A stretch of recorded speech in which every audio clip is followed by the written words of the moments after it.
Shemiyah to the brothers. Shalom Shemar by Shemiyah to the sisters. This is the I.S.U.P.K Tuesday Brotherhood class out of Atlanta. I'm Officer 500 Ricard. Before we go ahead and start class, anybody got any questions online? All right, go ahead. Go ahead, brother. I'll wait. I wanted to ask, I had a question. I was trying to get an understanding about when I hear Christians talk about, like I ain't been to church in a minute, but I hear Christians talking about using the, Lord name in vain, because I was trying to get some of my family, to watch, some of the videos, and they always come at me, about it. And I was just wondering, I just want a little understanding on, because I quite didn't understand. Okay, pull the scripture. You got the scripture with not use the Lord in vain. Somebody pull that scripture for me.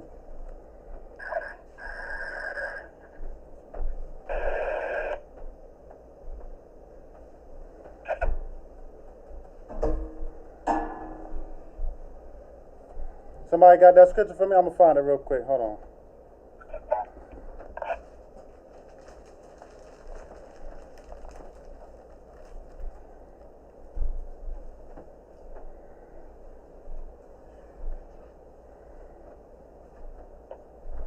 All right, it's Exodus 20 and 7. Somebody pull Exodus 20 and 7 for me. And read it when you got it.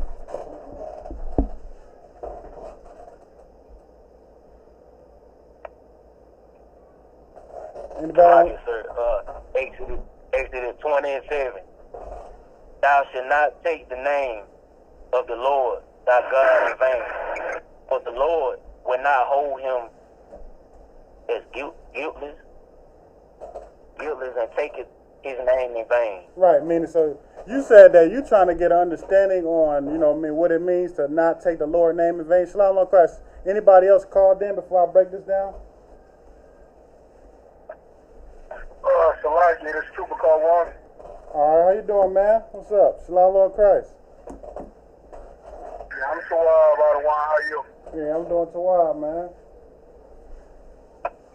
All right, so, you said you trying to figure out what it means to take the Lord's name in vain, because you said when you talk to your parents, what happened now? When you try to talk to your parents? Come on, they would say, I guess, they watch I.S.U.P.K and they'll see, them cursing and stuff, we curse, but they would take it the wrong way, and I'm like, well, I don't quite understand it to a T like that, because I guess they would say, you using the Lord's name in vain, and I don't quite understand. So you saying that they saying we using the Lord's name in vain when we say cuss words, or when we say goddamn? Yeah, goddamn. It's that specific one, right? And this young man, Ryan? Come. All right, yeah. So what does it mean to do something for vain? What does the word vain mean? The first thing you have to look at is what the word vain means. You know what I mean? Because a Christian will have in their mind okay, you using the Lord's name in vain when you say goddamn. But, you know what I mean? Saying goddamn, first of all, goddamn is what? It's not the Lord's name. You know what I mean? What's the Lord's name? Is the Lord's name God? God is a title, man. You know what I mean? That's like a position. You understand? God is not his name. So when you say God, that's not even using the Lord's name in vain. That's not using the Lord's name at all, because you got multiple gods. You know what I mean? God means power. You know what I mean? Israelites, we could be gods. You know what I mean? It means to be power. An angel could be God. You know what I mean? God just means Alahaya. Alahayim, plural, in the Hebrew, which just means power or authority. You know what I mean? So God is just a title. God is not his name. So when you say goddamn, that's not using the Lord's name in vain, but we're going to break it down. What does it mean to use the Lord's name in vain? What does the word vain mean? Somebody got that?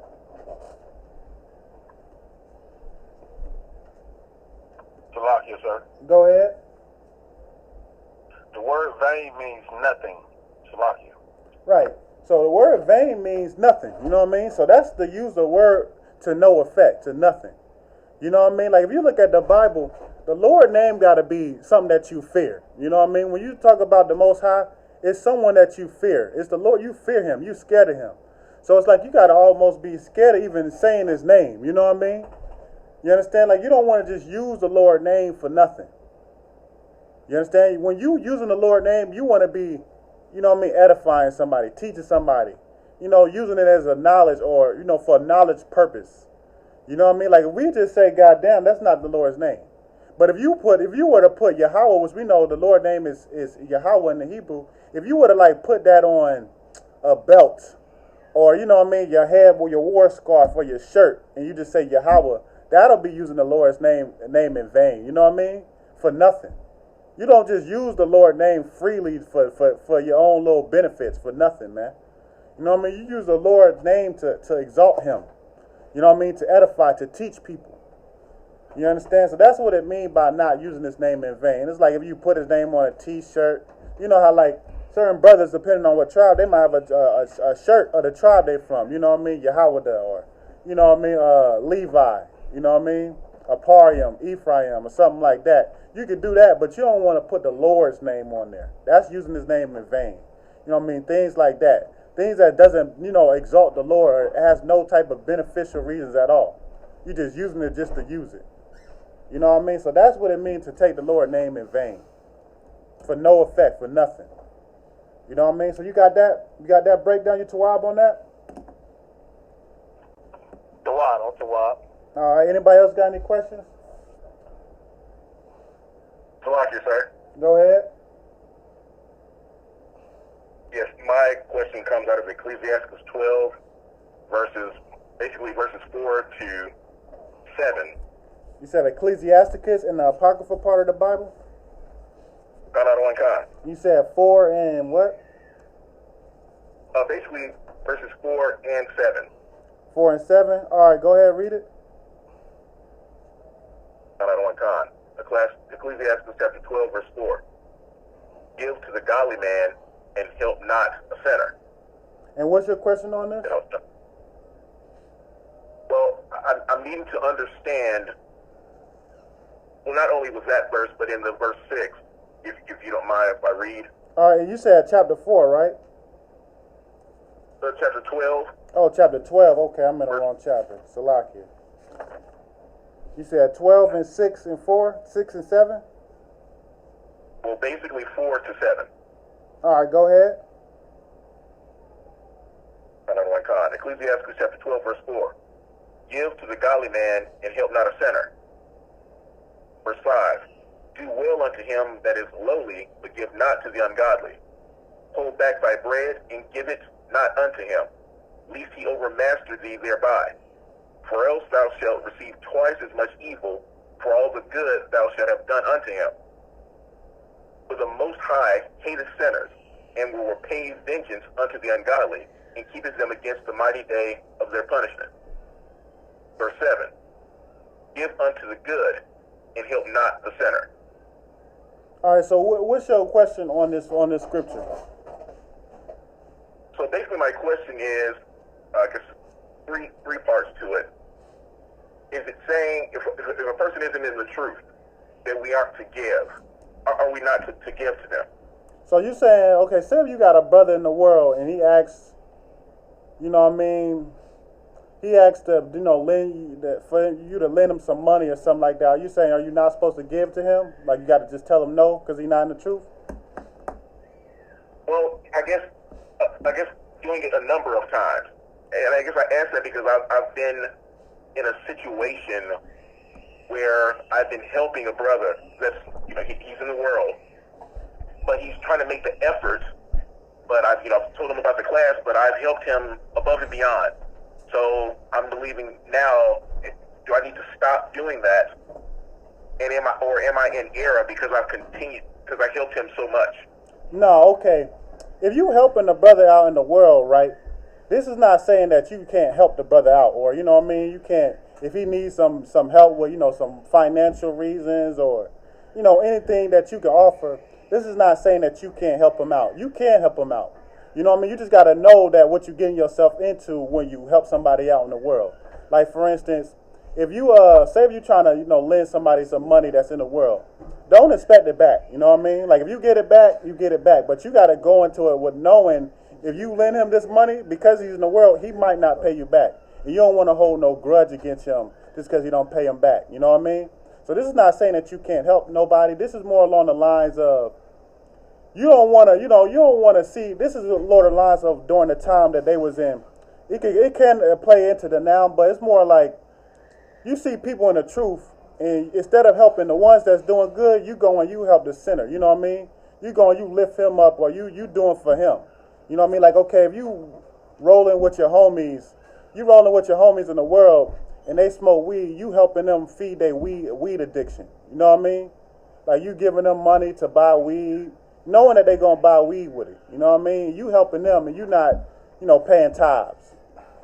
You rather do that. You rather help a sinner than help your brother. That's what they're trying to get into your mind, to help people in the truth. Help your brother that's in the truth. You know what I mean? Help the ones that serve the Lord rather than going out there and helping them. Now, that's not to say that you can't help them, but you don't want to prioritize a sinner over somebody in the truth. That's what this is more along the lines of talking about. Another one kind. What is that? All right, no sweat. You know what I mean? Anybody else got any other questions?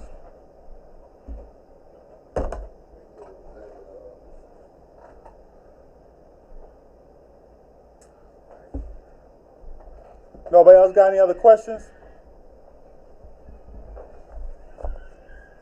All right, no sweat. We're going to go into today's topic, which is what is justice for the blacks, Hispanics, and Native Americans, man? You know what I mean? Because you hear a lot of blacks and Hispanics making all these type of protests, asking for justice and wanting just like, somebody like Trayvon Martin or somebody will die, you know what I mean? An innocent brother will die by the police or by the oppressor.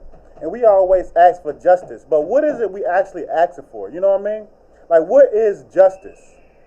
Because a lot of times, them people that's doing them protests, they don't really know what justice is. You understand? Like, that's where you get this whole reparations nonsense, man. Which it seemed like it came quick and left just as quickly, if not quicker. You know what I mean? But a lot of people talk about reparations, and reparations isn't justice, man. You know what I mean? Like, a lot of times that's what the police do. The police murder an innocent brother, and they'll pay off the family as if that's like justice. And black people, you shouldn't accept that money and think that all is even now, all is fair. It even gets to the point to where black people don't even want justice, man. You understand all the things that they happen, they don't even want justice. So we going over the Bible and showing what is justice according to the Bible. What us in the I.S.U.P.K ask for. This is what we want, to happen. To get justice for all the crimes committed against the blacks, Hispanics, and Native Americans. So we're going to start off with 2 Thessalonians. Give me 2 Thessalonians 1 and 6. Anybody pull that and then read it when you got it. Hit a lock and read it when you got it. 2 Thessalonians 1 and 6.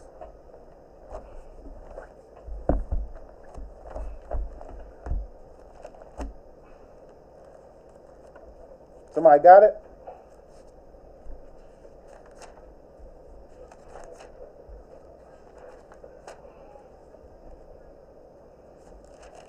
Another one kind.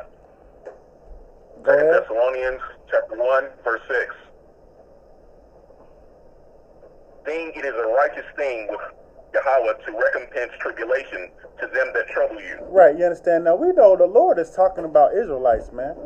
Those that trouble us, that murder us, you understand, put us in certain conditions, hellish conditions, destroy us, they shall recompense that, man. Recompense means to repay back, man.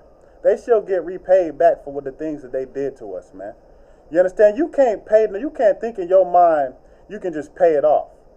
You know what I mean? You got to think about how stupid it sounds for black, Hispanic, Native Americans to ask for money or reparations for slavery, man. You understand? We got to stop thinking so small. Like, you got to think about it. Somebody came in your house and killed your son, you know what I mean? And said, well, I'll pay you $1 million. You think that you gonna have it in your mind that everything is all good now? You know what I mean? Oh, okay, he paid me $1 million for my son. Like, you gotta understand, asking for reparations, you placing a value on how much your people is worth. You know what I mean? You shouldn't be able to place a value on what somebody is worth, man. You understand? Even when the cops murder innocent brothers, that's what they do. They pay you off some type of money And really what they're saying is, this is his value. This is how much he was worth. You understand? That shouldn't be the case, man. The Lord don't have it like that. You understand? You can't just pay off. Even if you go to the Old Testament with the law, it wasn't it was an eye for an eye, tooth for a tooth, which I'm gonna pull that in a second. But it wasn't an eye for money, man. You know what I mean? A tooth for money. You understand? We can't even allow the oppressor to think that he can pay us off. We know damn well he won't anyway. You know what I mean? They've been talking about reparations since they let us out of slavery, man. It started with a 40 acres and a mule. You understand? 40 acres is a lot of land, man. You know what I mean? And we never got that. So how do people think nowadays that you're going to get paid some type of money? And it's crazy because you see what they're doing with the stimulus check. Even if they gave reparations, most black people wouldn't be able to get it. You know what I mean? I know for a fact if you owe child support, you wouldn't be able to get no type of reparations. Because that's what they did with the stimulus check, man. You know what I mean? They're going to find a way to still try to screw over black people. That's why we shouldn't be asking them for nothing, man. You understand? We should be counting on the Lord to bring us justice. Because that's what the Lord say, man. Read that verse again. Not on time. 2 Thessalonians chapter 1, verse 6. Thing it is a righteous thing. Right, it is a righteous thing, man. It's a right. This is what you call a righteous thing. Keep going. Not on one kind. With Yahweh to recompense tribulation to them that trouble you. Right, that recompense means to repay back, Salakia, those who trouble us, man. You understand? The so-called oppressor that's destroying us, that's troubling us, that's got his foot over our neck, the Lord is going to pay him back, man. You understand? He can't, the white man, the oppressor, there's nothing he can do to pay us back for what he did to us, man. Right. You understand? There's no amount of money. I mean, unless the oppressor just want to all jump out of buildings, you know what I mean? Then that's a start. That wouldn't even be paying us back. That would be a start, man. You understand? If they all jump out of buildings and kill themselves, that would be a start, man. You understand? But even if he did that, that wouldn't be paying us back because just like how everybody believe in karma, you know what I mean? Everybody believe in karma, right? You know what I mean? They might have a different word for it. What comes around goes around. What's other sayings people say? Karma, what comes around goes around. That you sow, so shall you reap. You know what I mean? All these sayings deal with, you understand? You go ahead. Make your bed, sleep in it. Right, you make your bed, you sleep in it. It's all types of sayings that shows that when you do something, you're going to have to pay for what you do. Right. Whether it be good or bad, depending on your action that you did. But when it comes to the oppressor, it seems like that's just out the door now. You know what I mean? When it comes to the oppressor, it's like, okay, we can forget about slavery. We can forget about all the murders that you still continue to do against black and Hispanic people today. Just make us equal. You know what I mean? Just you know, let it be to where we treat it fairly. You understand? They could, even if they started treating black people fairly, you still got to pay for what you did, man. Right. You still got to reap that you sowed, man. You understand? And that's what the Lord is here to do. That's what the Most High is going to do. You understand? That's why it's such a coolness thing for a black person. Hold this piece. It's such a coolness thing for a black person to want to save the white man. You understand? Want to figure out a way to get the white man to escape the white man out of his punishment. Do the white man do that for you? You know what I mean? You do. If you steal, man, you steal a loaf of bread. The white man gonna make sure you go to jail for that, man. Anything that you do, he's not gonna give you a pass, man. You understand? Even his legal system, the oppressor's legal system is set up to where it's unrighteous, man. There shouldn't be a situation to where you actually murdered someone, but if you get a good lawyer, you can get off. That shouldn't be the case, man. That is corrupt. That is a failed legal system, man. Right. You shouldn't be able to get someone who knows how to lie really good to get you off of a crime that you committed, man. You understand? If you do the crime, you do the time, and that's how they treat black people, man. You understand? If you are black and you do the crime, you're gonna do the time. But they set up a system to where if you white, if you are an oppressor, if you do the crime, you can get off. You know what I mean? Black people for the most part, black people can't afford good lawyers like that. You understand? So we gonna do the time, but they made up a system to where they don't gotta do the time. That they can just get off. Everything gonna be scotch-free. Well, you're not gonna be able to get over on the Lord. You understand? You're not gonna be able to get off when it comes to the Most High. You're gonna have to pay for what you did, man. You understand? Read the next verse. Not on one time. Verse 7. And to you who are troubled, rest with us. When the Lord, Yahushua, shall be revealed from heaven with his mighty angels. Right, you understand? That's us. You know, we serve the Lord, man. And we going to rest until the Most High bring us out of this captivity, man. Repay us back for what all the oppressors and all the people that's over us, all these nations done did to Black, Hispanic, and Native American people, man. You understand? You got to look at it like this is like an act of war, what they doing to Black, Hispanic, and Native Americans, man. You understand? They destroyed Black, Hispanic, and Native Americans ultimately, man. No other person has been destroyed as much as we have, as the Israelites according to the Bible, man. You understand? They took our identity. You understand? We don't know who we are. They killed us to this day, put us in slavery, raped our women. They did all types of things to Black, Hispanic, and Native Americans, man. You understand? You can't pay me no money to make up for all, you know what I mean, my ancestors that you done raped, all the sisters that you done raped. You understand? All the brothers that you done murdered. You know, committed homosexual acts with brothers, man. That's disgusting, man. There's nothing you can pay me back for it, and I accept it to think that all is done, all is fair. You said you was gonna say something?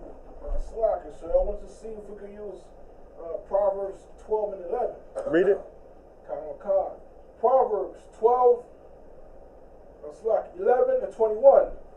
Though hand join in hand, the wicked shall not be unpunished. That's a perfect precept for it, man. You understand? Though you got some Black, Hispanic people that want to be hand in hand with the white man, but even if you do that, they're not going to escape judgment, man. They're not going to escape punishment. That's a perfect precept for that, man. You understand? But read verse 7 again. Out of one kind. Verse 7. And to you who are troubled, rest with us. When the Lord Yahushua shall be revealed from heaven with his mighty angels. Right, and that's going to be Black people justice right there. Black and Hispanic people's justice right there. When Christ return, man. You understand? I don't understand how people think that when Christ return, he going to save the oppressor, the ones that's oppressing us. You understand? It makes no sense, man. What do they need saving from? We the ones that's destroyed, man. You understand? We the one, well, they said, it came out with the coronavirus that first it came out that Black people couldn't get it. I don't know where that nonsense came from, but as soon as I heard it, I knew it didn't make sense and it was nonsense. But now you finding out that Black people is the ones being affected the most by the coronavirus. And why is that?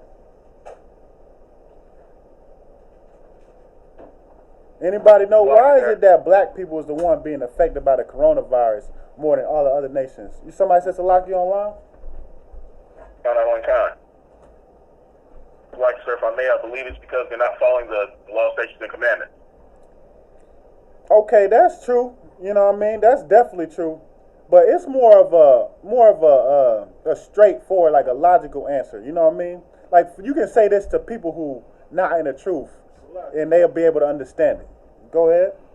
Sir, if I may, due to the oppression, the 400 years of oppression, we don't have any money, we don't have any resources. We're most affected by it because we're still affected by the oppressor. Right, you understand? What he said was exactly right. But to make it even more simpler, we the ones that's in poverty, man. You know what I mean? We the ones that can't really afford health care. You understand? We the ones that is destroyed off of diet. We the ones that's the highest in diet. What they say, the coronavirus has the best to attack the people who got cancer, diabetes. Who's the number one in those? Black people, man. Blacks and Hispanics is the number ones in that. That's the reason why. The living conditions that we live in is the reason why it's affecting Black people the most, man. You understand? And that's all due to the oppressor, man. He's the one that put us in these living conditions. That's why we're going to be susceptible more than any other race to any disease, man.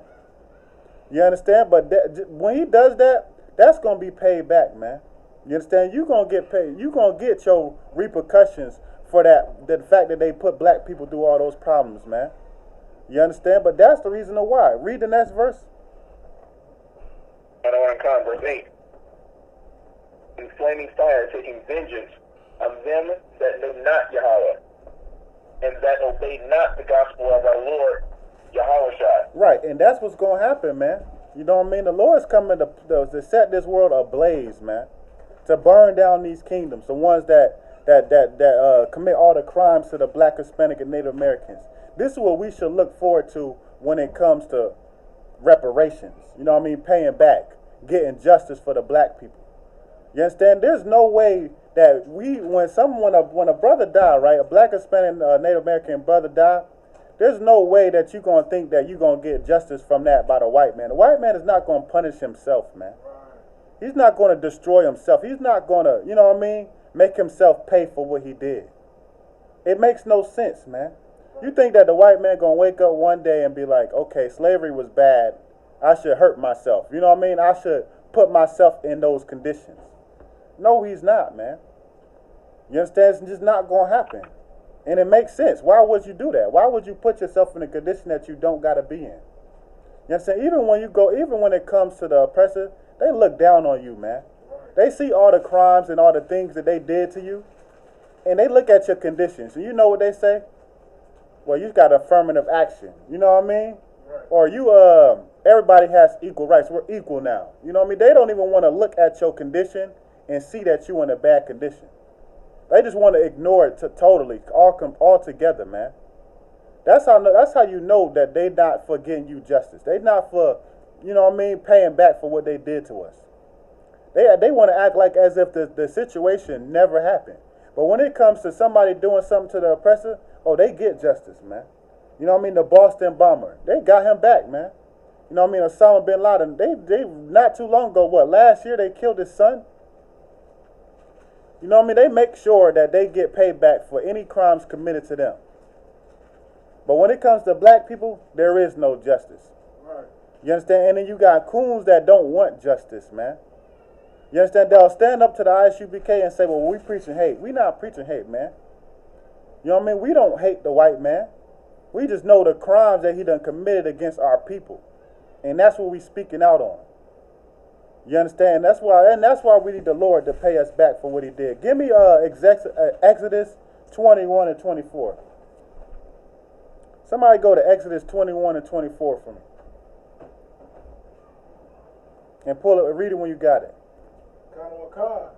Exodus 21, 24. Eye for an eye, tooth for a tooth. Right, that's what it should be, man. You understand? Now, we know in the New Testament it was said that eye for an eye, tooth for a tooth. You understand? But that goes to your brother, man. You know what I mean? That teaches forgiveness. But when it comes to another nation, that's not the case, man. You understand? A lot of people like to say, when you bring up the crimes that the oppressor commit against black people, what does another coon like to say? I like to call them coons. What do they like to say? Well, black people don't kill black people. Black people do it to each other, right? Okay, when black people do it to each other, that's more like a civil, it's more like the, go ahead. When the oppressor or another foreign nation attacks us, that's an act of war. Right, exactly. Go ahead. But when we hurt ourselves, that's a civil matter. Right, it's like a civil matter. That's the word I was looking for. When you do it to yourself, it's more of a civil matter that you got to work out within your people. But when another nation do it, that's an act of war, man. Right. You understand? Like when the oppressor kills the oppressor, it's a civil matter. They take it up in court. They figure it out. But say if somebody from the Middle East come over here and kill white people, what do? They go to war, man. Right. You understand? They go to war with that. They go to war with their whole country, man. You understand? That's how you got to look at things when we getting murdered and killed by our oppressor. Right. You understand? But that's what black people don't want to realize. Black people don't want to realize that they at war, man. You understand? Somebody said Salakia? I want to contract. Go ahead. Yeah, just going off of what you were saying, you know, with that argument that people like to use saying black on black crime, it's actually a dumb or ignorant statement because, as has been explained, when crime is committed, it's committed most of the time in the proximity of where you live. So if you live in an area where there's more of your own people, those are the people that you're committing the crime against, just as it would be in any other heathen area. The crimes are committed amongst the area in where you live. So you can't just say it's black on black because obviously you're going to commit a crime where you are. Right, that's exactly right. You know what I mean? If you live around a lot of black people, then chances are if a crime is committed, it might be another brother. Right. But you know one thing, though? No matter where you are, you still can have a crime committed to you with the oppressor, man. Right. You could be in a black neighborhood. We in Decatur. well, some of it is not black, but a lot of Decatur is black, man. You know what I mean? Or a lot of Atlanta is black. But you can be around black people and a cop will stroll through your neighborhood and still murder you, man. You understand? So that's what the oppressor do. That's why the Bible say what? He hunt our steps. He sit in the secret places, man. That's your oppressor, man. Always looking to destroy black, Hispanic, and Native Americans, man. You understand? They come out with a stimulus check. One second. They come out with a stimulus check, and he still find ways to destroy black people, to get at the black man, to attack the black family, man. You understand? That's how the oppressor works, man. You understand? That's why we can't let up. That's why we can't think in our minds that what's in the past is in the past. You understand? Because that's not the case, man. That's not true. You got to pay for what you did. Didn't black people pay for what we did? We went against the Lord. Didn't we not pay for it? That's another thing that black people like to say. They'll like to say, well, we in these conditions because of our own doings, because of what we did. You understand? That's what they like to say. But they don't realize that we paid for what we did, man. You understand? We did go against the Lord. And we paid for it, man. 400 years of slavery. Now what's going on, that's not according to the Bible, man. Now what's going on is crimes committed against the Lord's chosen people, man. You understand? But we paid for what we did. When is the oppressor going to pay for what he did, man? Go ahead. If I may, can we use Psalms 64 and 5? The second line says, they talk of laying snares secretly. They say, who will see them? That's a perfect precept for it, man. Because that's what they do. They devise trickery ways or cunning ways to come up against us to where we don't even really know it, man. Right. You understand? We think of it as a gift, like welfare. You know what I mean? Now, I'm not saying that if you need welfare to not get it, but that's a trick for you to depend on them, man. You understand? So you can look up to them as if you couldn't survive without them. That's part of the reason why the coronavirus done hit. To get black people to stop relying on them. To start coming together and count on each other, man. You understand? Somebody online said Salakia too? Salakia, sir. Young man with me. Talking about this Exodus 21 and 24, is it safe to say that when it's talking about an eye for an eye and two for a two, it's safe to say that that's the Most High going to get that eye for that eye, that two for that two, according to what the other makers did as? Yeah, damn right. What the Lord say, vengeance is mine, man. You understand? You damn right. But read that verse. Who was reading that? Read that verse from the top again. Khan. Exodus 21, 24. Eye for eye, tooth for tooth, hand for hand. Right. Anything that you do, you shall pay for it, man. You know what I mean? If you do something good, you shall receive a reward. If you do something bad, you should receive a reward too, but it ain't going to be a good reward. You know what I mean? If they kill us, if they murder us, they don't kill us, man. They murder us. If they murder us, it's only right that they be killed back, man. Right. You understand? That's what's the whole point of Christ coming, to put them in slavery, man. To put them in chains, man. You understand? Because that's what has to happen. They got to go. We went through 400 years of slavery. They got to go through how many ever years of slavery too? Even when it say in the Bible, you gotta know how the Lord works. Even when it say in the Bible that they're gonna be paid double and they're gonna be cut off together. Anybody know what it means when it say they're gonna be cut off? Salaka, sir. Go ahead. If I may, I believe it means that they're gonna be wiped off after they paid what they're gonna pay. They're gonna be wiped off the earth. They won't be allowed to fill the faces of the buildings of cities anymore, right? Right, you on to it, you right there. But what does it mean by, like, how are they going to be cut off?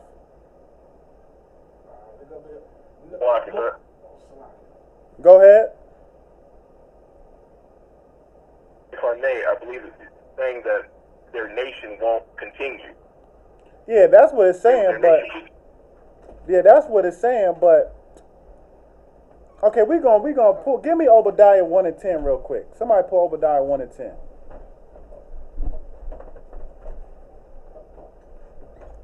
Give me Obadiah chapter 1 verse 10 real quick and read it.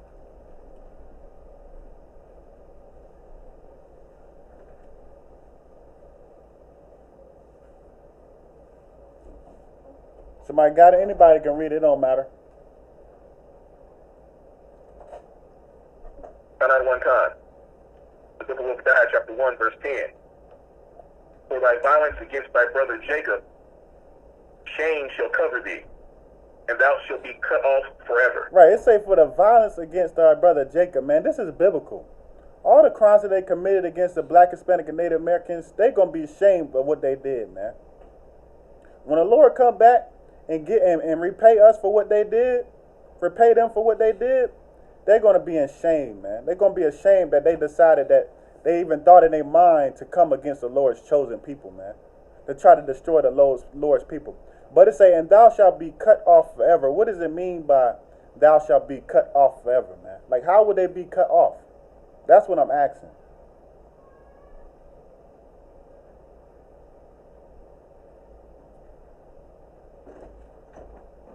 Nobody knows what it means, how they going to be cut off? Colossians, sir. Go ahead. If I may say, they'll be destroyed. They'll be killed. Right, but how? Okay, but how? You know what I mean? Now, we know when Christ come back, there's going to be war. He's going to kill a lot of them. You know what I mean? Righteous killings. But he's not going to kill all of them, because they still got to pay for what they did. They still got to go into slavery. You know what I mean? They still got to serve their time, as a judge will call it. But after they serve their time, how would they be cut off? Because this say cut off forever. So just like Azar was saying, they mean that they're not going to be able to populate. You know what I mean? Eventually, their race is going to die off. How? Go ahead. So, like, sir, can we use like the tribe of Dan no longer, be able to have children? It's just gonna die off. Well, the tribe of Dan didn't necessarily die off. It's in Manasseh. They got exhorted in Manasseh. So it's still some Danites out there. They just Manassites now. Right. So it wouldn't be like that. This means cut off, meaning you're not going. White man gonna be like something that you see in a museum. You know what I mean? Like with prehistoric bones and whatnot. You know what I mean? How they look at dinosaurs. How they look at the dinosaur bones. That's how you gonna look at the white man bones. But I'm saying, how is he gonna be cut off? Like it, sir. Go ahead. I mean, is it talking about them coming back through the reincarnation, continue to be slaves? Okay, give me more though. They're gonna come back in reincarnation and continue being in captivity, but you're not getting to the point that I want. How is he gonna be cut off? Go ahead. They'll be in rulership again. You said they'll never be in rulership again? Yeah, that's true. Okay, maybe go ahead. Maybe I'm asking this wrong. I'm gonna give you a chance. I'm gonna try to reword it. Could we use Zechariah 14 and 12 to describe how they're gonna be cut off? Okay, that's definitely a good precept to use, but it don't get to what I want. Zechariah 14 and 12 is telling you the destruction that's going to come to them. You know what I mean? But after that destruction, they still going to be here. You know what I mean? Because they still got to go into slavery. But after slavery, it says somebody pull that scripture for me.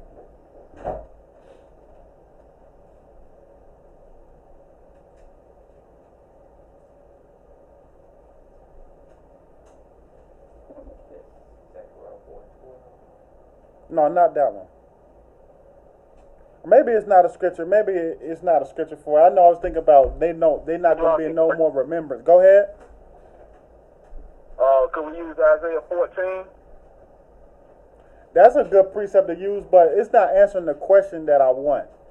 I want to know, how are they going to be cut off after they go into captivity? Eventually, you're going to get to a point. One second. Eventually, you're going to get to a point. I'm going to let one more person try it. I'm going to just give it to you. Eventually, you're going to get to a point to where you're not going to be able to see a white man nowhere on the earth. It's not going to exist. He's going to be gone forever. How is that going to happen? You know what I mean? That's not going to happen with Zechariah 14 and 12, because they're still going to be here. They're going to go into captivity after that. But after that, how are they going to be gone forever? Go ahead. Going back to the caves. I was wondering, could you Hold on. They're not gonna go back to the caves because they're gonna be gone. Period. They're not even gonna be on. They're not gonna be on the earth at all. Somebody go ahead, Gashan. Salaki, sir. I was wondering, could Wisdom of Solomon, chapter 5, verse 4, and 8 through 10 be a precept? Go ahead, read it. The book of Wisdom of Solomon, chapter 5, verse 4, it say, we fools accounted his life madness and his end to be without honor. Verse 8, it say, what have pride profited us? Or what good have riches without vaunting brought us?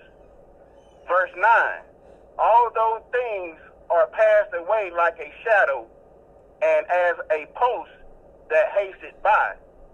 Verse 10, and as a ship that passes over the waves of the water, which when it is gone by, the trace thereof cannot be found, neither the pathway of the keel and the waves. No, that's more along the lines of talking about, you know how people, have money and they be all into their riches. That don't mean nothing to you when you die. You know what I mean? That's more along I'm talking about. But I'm talking about I'm gonna just say it for time's sake. You know what I mean? Okay, we know when Christ come back, he's bringing the chariots. You know what I mean? Zechariah 14 and 12. You know what I mean? Nuclear warfare. But after that, there's going to be a remnant of Edomites that's still on the earth. And they're going to go into slavery. They're going to go into captivity. But we know the Bible say that they shall be cut off forever. They shall be in no more remembrance, meaning they're not going to be on earth no more. How that's going to happen is through the conditions that they're going to be in, man. You know what I mean? Just like how we in these conditions, what does the white man try to do when they put black people in these conditions? What is the white man ultimate goal to do to black, Hispanic, and Native Americans? Genocide. Genocide, man. They put us in these conditions because they eventually want us all to die off, man. You understand? But the Lord said that you're not gonna be able to kill off us, man. You understand? You're not gonna be able to destroy us. Black people will survive. Black, Hispanic, and Native Americans are surviving the worst conditions, man. Right. They'll find a way to survive. You know what I mean? But when white people get put in those conditions, they're not gonna be able to survive, man. Right. You know what I mean? Like, we're not gonna have to kill them. They're gonna kill off themselves. They're gonna be committing suicide. We was in a depression and they was jumping out of windows. Imagine if they in the conditions that black people are for the rest of their life. You know what I mean? Come back, you still in the same conditions. Eventually, they just gonna die off, man. They just gonna die. They won't be able to survive in these conditions, man. To where they no longer in existence, man. You know what I mean? Somebody said Salakia? I don't want to come. This young man with me. You just described black people like like the movie Gremlins. You can't give them water, Salakia. You're right. You know what I mean? And that's payback, though. That's why I bring it up, because they put us in these conditions, we survive. They gonna be put in these conditions, but the only thing is, they not gonna survive these conditions, man. You know what I mean? They not gonna be. That's payback, man. Yeah, right. You understand? That's what you call reparations. You get put in the same condition that we in, not you paying it off. This ain't like you owe a debt. You don't owe a debt, man. You understand? There's no debt to be owed. What you owe is, you know what I mean, you got to pay back for all the crimes that you committed. It ain't like you could just, you know what I mean, do any, print off some money. You know what I mean? We in the coronavirus, they go into the Federal Reserve and just print off money. You think that that's going to be enough to pay back for all the crimes they did to black people? Something that you could just go into the back room, put some paper in the machine, and let the machine do its work. Right. Nah, man. You know what I mean? They gonna have to go into the same conditions that we are in. Somebody give me Ecclesiastes 3 and 15. We're gonna get Ecclesiastes 3 and 15 in the Old Testament. You know what I mean? But that's payback, man. That's what you call righteous. You know, everybody want to talk about how the Lord is a just God. The Lord is righteous. The Lord is just. Well, you gotta understand, when the Lord is just, the Lord will require what you do, man. The Lord will require your past. What you did in the past, the Lord will make you pay for that, man. You understand? It's only righteous. You understand? The Lord would not be a just God if he came back and saved everybody. Right. That would not be justice. You know what I mean? Kumbaya, the Lord come, everybody is saved, we all together. Well, where's the justice for all the things that happen to black, Hispanic, and Native Americans? That's how you know Christianity is for the white man. Because a black person, if you even think in your mind for a second that when Christ come back, he's saving everybody, you're gonna be hand in hands with your enemy now. The one that just yesterday, Christ come back tomorrow, just yesterday they was out trying to find a way to kill you. Now Christ come back, we all good. They gonna have to pay for what they did, man. You understand? And that's what the Lord is. The Lord is a just God. You know, somebody said Salakia? Not on one concept. I was wondering if we could use Proverbs 11 and 1. Read it. Not on one con. Proverbs 11 and 1. A false balance is an abomination to the Lord, but a just weight is his delight. Right, you could use that precept. You know what I mean? Somebody got that Ecclesiastes for me? Ecclesiastes 3:15. That which have been is now, and that which is to be have already been. Right, what is that talking about? They say that which have been is now, and that which is still shall be, to be, is or you know what I mean? Read that one more time, Salakia. That which have been is now. Right, that which has been is now. Go ahead. And that which is to be have already been. And that which is to be has already been. What is that talking about? It's nothing new. It's nothing new in the sun. And I don't know if we can also use it for reincarnation too. Well, it's definitely a reincarnation scripture, but you got to even think about it. Okay, you're right. That's a breakdown of it. But get a little deeper into it. What does it mean? Go ahead. This is talking about man being here before. Yeah, you're right. That's reincarnation. You know what I mean? But there's a little more that I'm trying to get out for this point. That's larger, sir. Go ahead.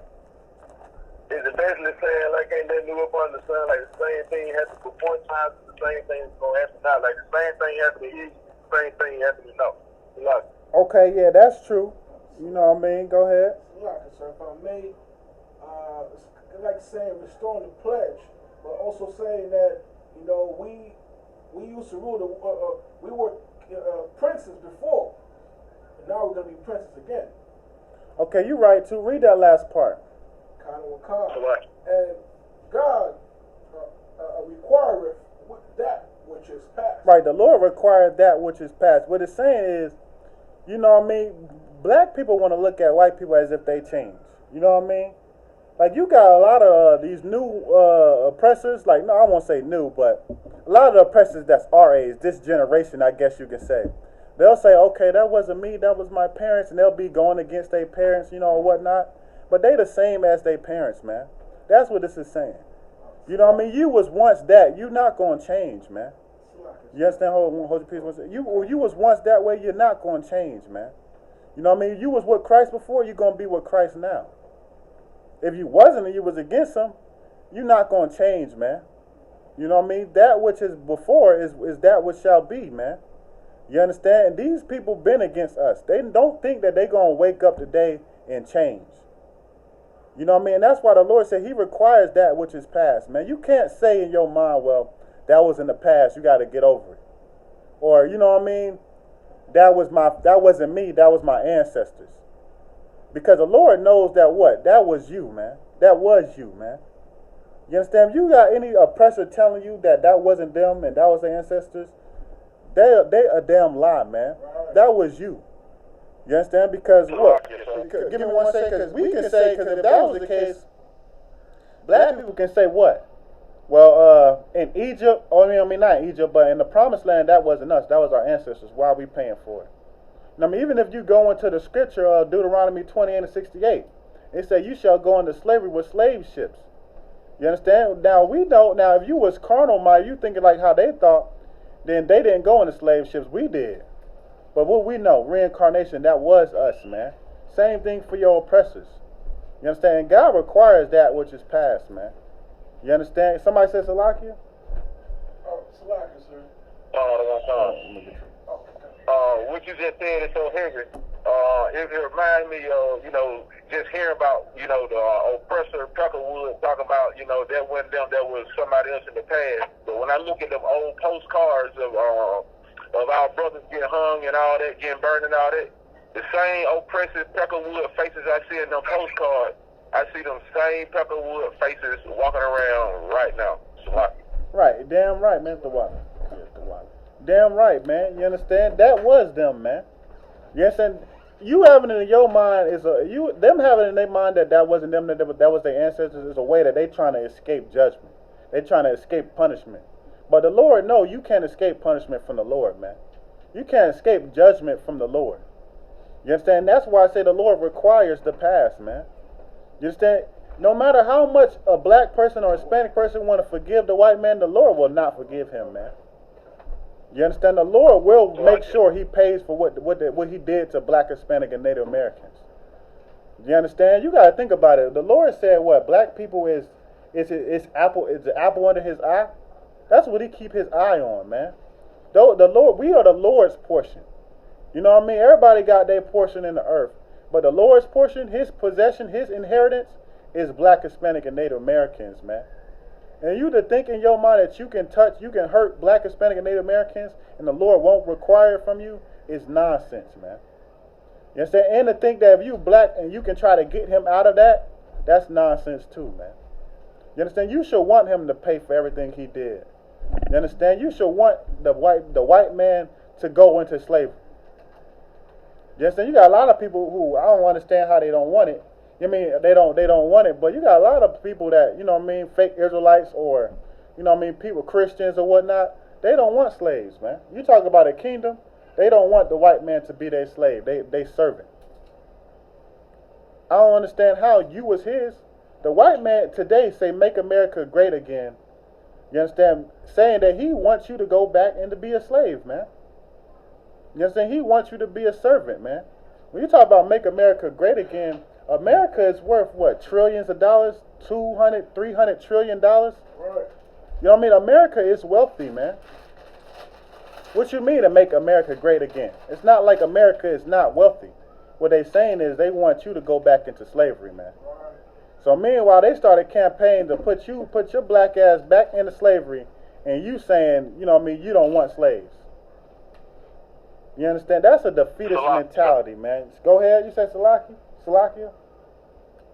Coming out of one corner. It's so heavy that you bring out this point, you know what I'm saying, in Ecclesiastes 3 and 15, you know, the Christian pastor Peckerwood, he will never bring this scripture out because it's clearly stated that God requires that slavery be repaid. He requires that rape, that robbery, that murder. He requires all that to be paid off in full, you know what I'm saying?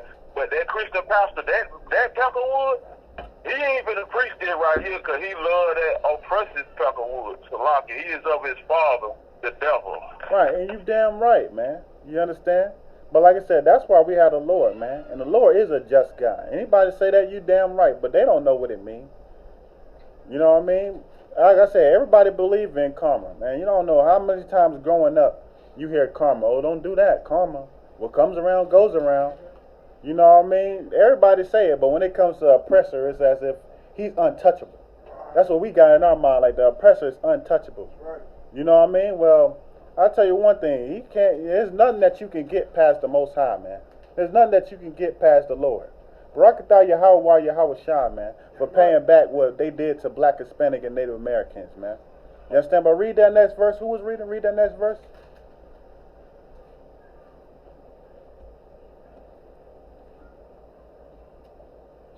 Ecclesiastes? Yeah, Ecclesiastes. Verse 16. And moreover, I saw under the sun the place of judgment. Right. It said, moreover, I saw under the sun the place of judgment. Where is that? Where's the place of judgment? Go ahead. Right. Under the sun, man. What's under the sun? Earth. You understand? Like, you gotta even think about it in your mind of the white. That's why I said they can jump out the building and that still wouldn't be payback. Right. You understand? Because you gotta think about it like this. You jump out the window, they killing themselves. They trying to escape judgment, man. That's what you do when you kill yourself. You try to escape your punishment, escape your judgment. You can't do that, man, because you're not gonna go. Especially in the Christian mind, you know what I mean. The Christian mind think that when they die, they just gonna automatically go to heaven. They ain't gotta pay back for whatever they did. They good to go. They going to heaven. You know what I mean? Well, the Lord said that the place of judgment is on this sun, man, on this earth, under the sun, on this earth, man. You're going to come back and you're going to have to pay back for what you did, man.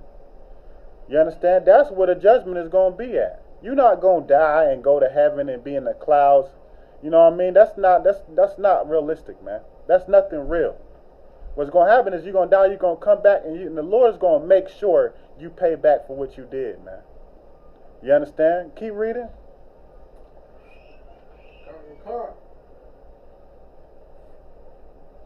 That wickedness was there. Right, and it said this is more giving you proof that this is talking about the earth. It said that wickedness was there. So you telling me in the place of judgment, after you get judged, which a lot of people think is in heaven, wickedness is in heaven? Nah, man, but wickedness is on this earth, man. Even when we get the kingdom, wickedness is still going to be here. You know what I mean? It's still going to be that the law is going to be back in attack. For what? Because it might still be somebody that want to break the law, man. You understand? Keep reading. For there is a time there for every purpose and for every work. Right. So like you on 16, you finish at 16, you went to 17. Oh, Salakia. And the place of righteousness, that iniquity was there. Right, in the place of righteousness, that iniquity was there, man. This is talking about the earth, man. You got righteous men on this earth right now in the I.S.U.P.K, righteous sisters in the earth right now in the I.S.U.P.K, and it's still sin going around for all the other nations, man. You know what I mean? All the other brothers and sisters that's not in the truth. This is talking about judgment being on earth, man. That's where you're going to carry out your sentence, man.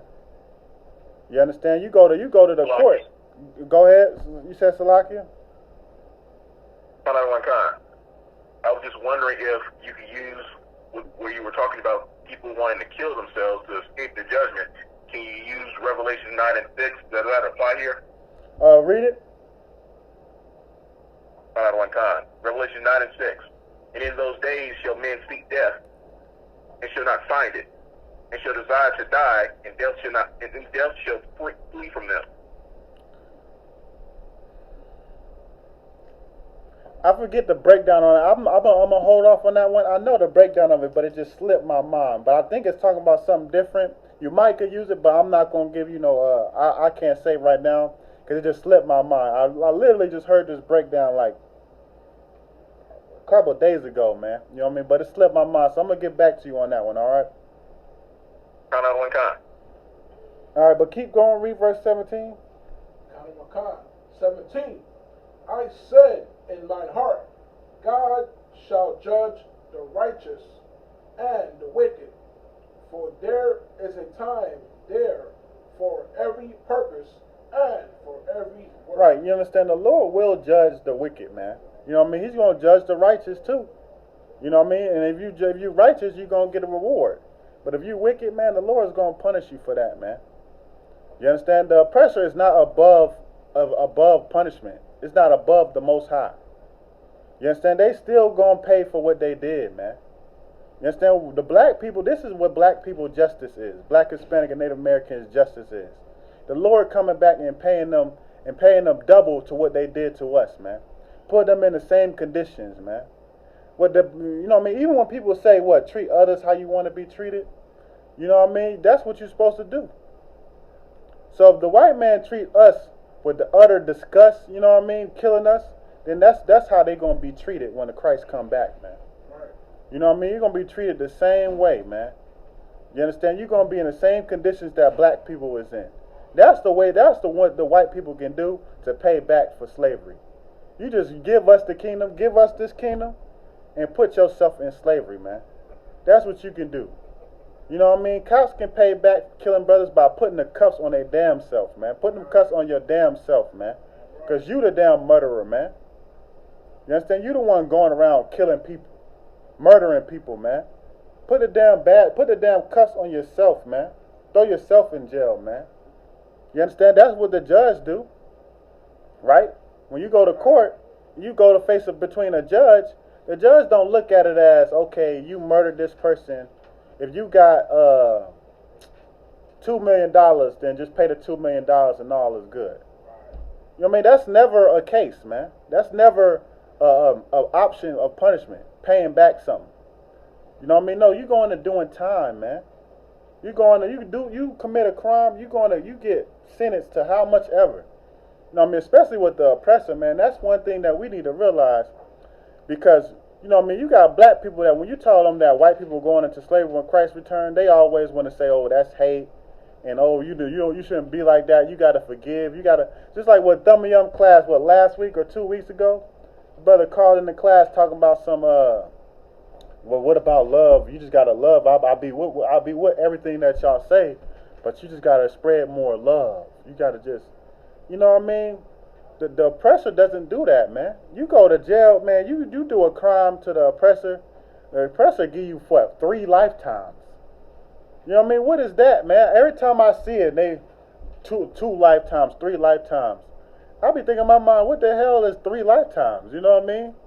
Like they give you 200 years. You know what I mean? They give you something outrageous. I'm not about to live 3 lifetimes. But that's what's gonna happen to the oppressor. He wanna give innocent brothers 3 lifetimes. Well, the Most High gonna give him forever, man. You understand? Until he get cut off. That's justice. You understand? Go ahead. Like it, sir, if I may. Could we use Psalm 73 and 5 as a precept to, when they go to court or whatever, they can pay to get out of what they're getting into? Read it.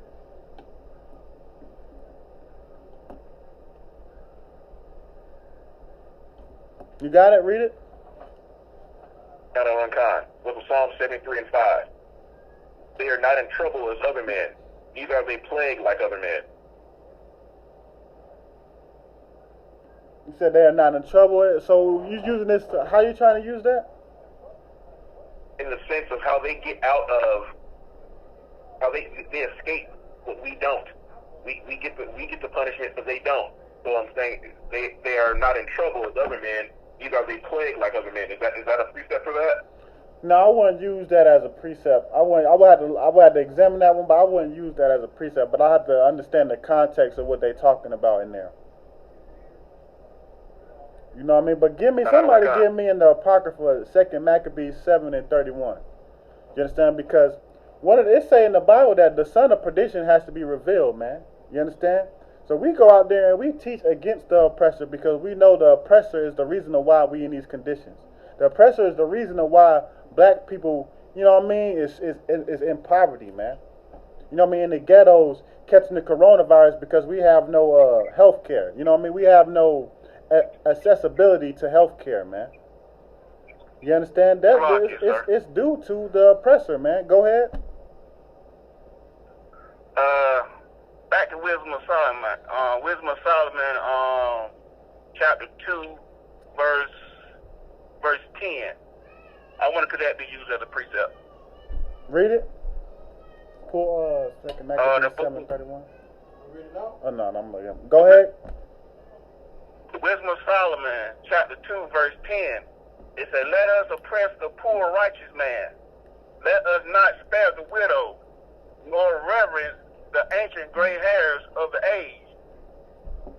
Verse 11. "Let our strength be the law of justice, for that which is feeble is found to be nothing worth." And you said you was using that as a precept for what? Oh, go ahead. Verse 12. "Therefore let us lie in wait for the righteous, because he is not for our turn, and he is clean contrary to our doings. He upbraideth us with our offending the law, and objective to our infamy, the transgressing of our education."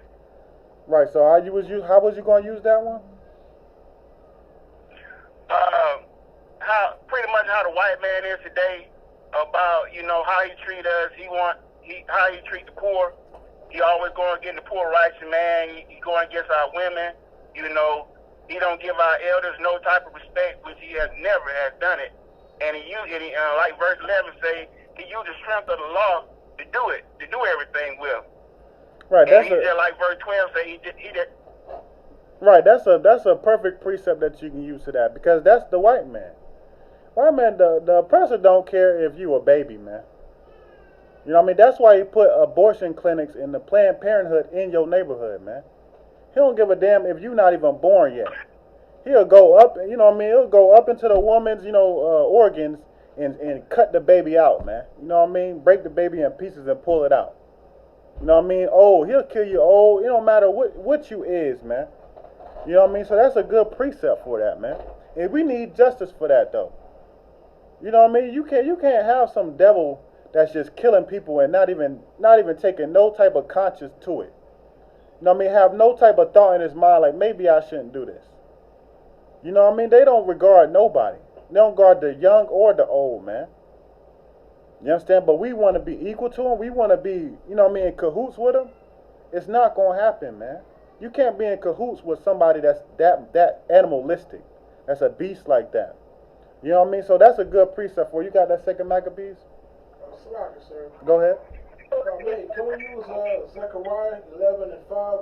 Read it real quick. It's for this one and what you mentioned earlier too. It says, "Whose possessors slay them and hold themselves not guilty." Right. That's the perfect precept for that, man. Because that's what the white man does.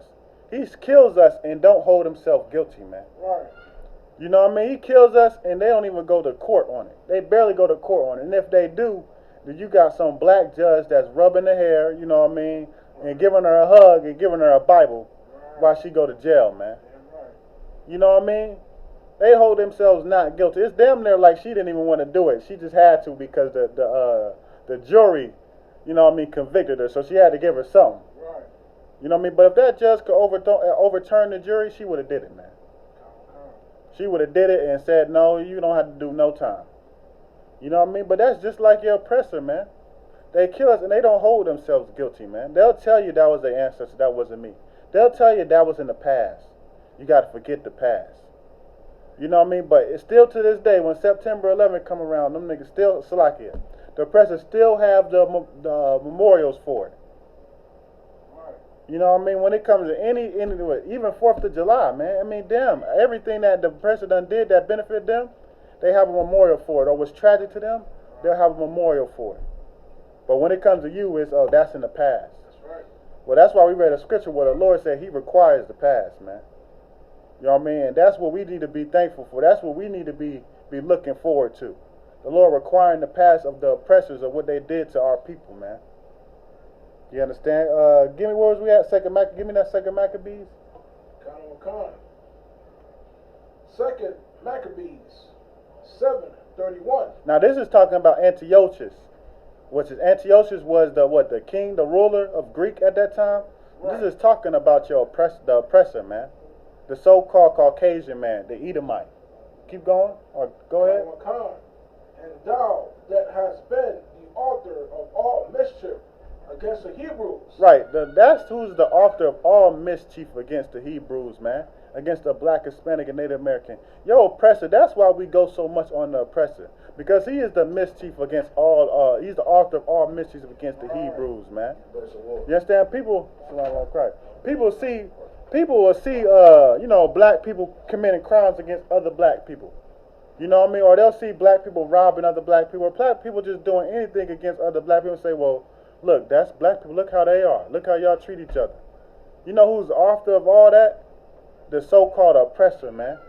He's the one that's the author of all mischief against the Hebrews. Read that again. And thou that hast been the author of all mischief against the Hebrews. No, y'all blame the white man too much. Stop blaming the white man. Go ahead. Shall not escape the No, read it from the top again. And thou that hast been the author of all mischief. Right, he's the author of all mischief, man. It ain't no, oh, y'all blame the white man too much. The Bible blame no damn white man. You understand? The Bible blame your oppressor. You understand? The Bible say that he's the author of all mischief against the Hebrews, man. It's the oppressor that's forcing the pork on you. You know what I mean? Forcing you in a condition, you know what I mean, in poverty, to where you can't do nothing but live a survival of the fittest lifestyle. You know what I mean? But that's where the I.S.U.P.K come in. to teach brotherhood, man. Yeah, right. To teach you how to go through that condition, and instead of robbing or taking from your other brother, y'all working together to get out of that condition, man. You understand? That's what the I.S.U.P.K is for. But that's what the white man tried to advise himself for. You know what I mean? Ghettos came about him trying to push us into the, you know what I mean, these certain areas, populate us and limit the resources, man. You know what I mean? That's the tactics of the oppressor, man. You understand? He is the author of all mischief against the Hebrews, man. He's the reason why brothers is Christians and eating pork right now. Because of him, man. He the one that gave you Christianity. Told you that the Bible say that, you know what I mean, it don't matter what you eat. You know what I mean? God love everybody. You understand? That's your oppressor, man. You understand? Read that one more time. Second Maccabees 7:31. And thou that hast been the author of all mischief against the Hebrews shall not escape the hands of God. Right, but even though they the author of all mischief, they not going to escape the hands of God, man, of the Most High. You understand? All throughout the Bible, you can find that the Lord is going to pay them back for what they did to Black, Hispanic, and Native Americans, man. Go ahead. If I may, can we use Ezekiel 35:6? Yeah, you can use that. That's a Torah verse, man. You understand? You can use that definitely. But the Lord is going to pay them back for what they did to Black, Hispanic, and Native Americans, man. You know what I mean? You gotta understand how destroyed black people is because of our oppressor. You know what I mean? We grew up being children, thinking that really we don't amount to damn near nothing. You know what I mean? I don't know no black person that didn't really think that they just don't amount to nothing, man. You know what I mean? You aspire to try to be something great, but you know in your mind, damn well your mind, it more than likely is not going to happen due to the conditions that you in, what you go through. You know what I mean? That's the conditions that the white man done put us in, man. That's right. You understand? And he's going to pay back for that. His people, his family is going to be in those conditions. And like you said, and that goes into them being cut off forever. We know what happens to the white man when he get in these conditions, man. You, sir. You know what I mean? 1 second. You can look at what? Chris Benoit, all them white people. They up there. They lose their man. A white man will wake up and see the stock market, look at the stock market, lost all his money. He'll up the toll on his whole family. You know what I mean? Then kill himself. You know what I mean? He'll go ahead and grab the shotgun out the back, you know what I mean, wherever he got hit in it, shoot the children, shoot the wife, you know what I mean, the second to last, and then blow himself off. You know what I mean? That's how the white people got to do it. They got to kill everybody first before they kill themselves just to know that everybody died. You know what I mean? They can't let nobody else do it. They don't trust the woman. They think that she might kill everybody and try to live. You know what I mean? The white man want everybody dead, though, man. He want his whole family dead. He can't even just take his own life. He got to take his family life, man. You understand? That's your oppressor, man. And that's why they going to get cut off. Then when they get put in these conditions that we in, oh, man, it's over, man. They not going to be able to survive from these conditions, man. Right. You understand? Somebody said Salakia? One con, sir.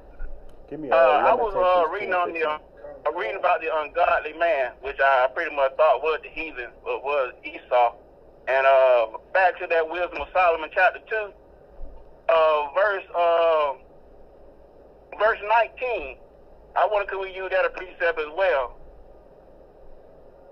Read it. You said you was looking up the ungodly man, and you said you thought it was the heathen, but you said what? Yeah. All right. Yes, he was speaking in Wisdom of Solomon, chapter 2, verse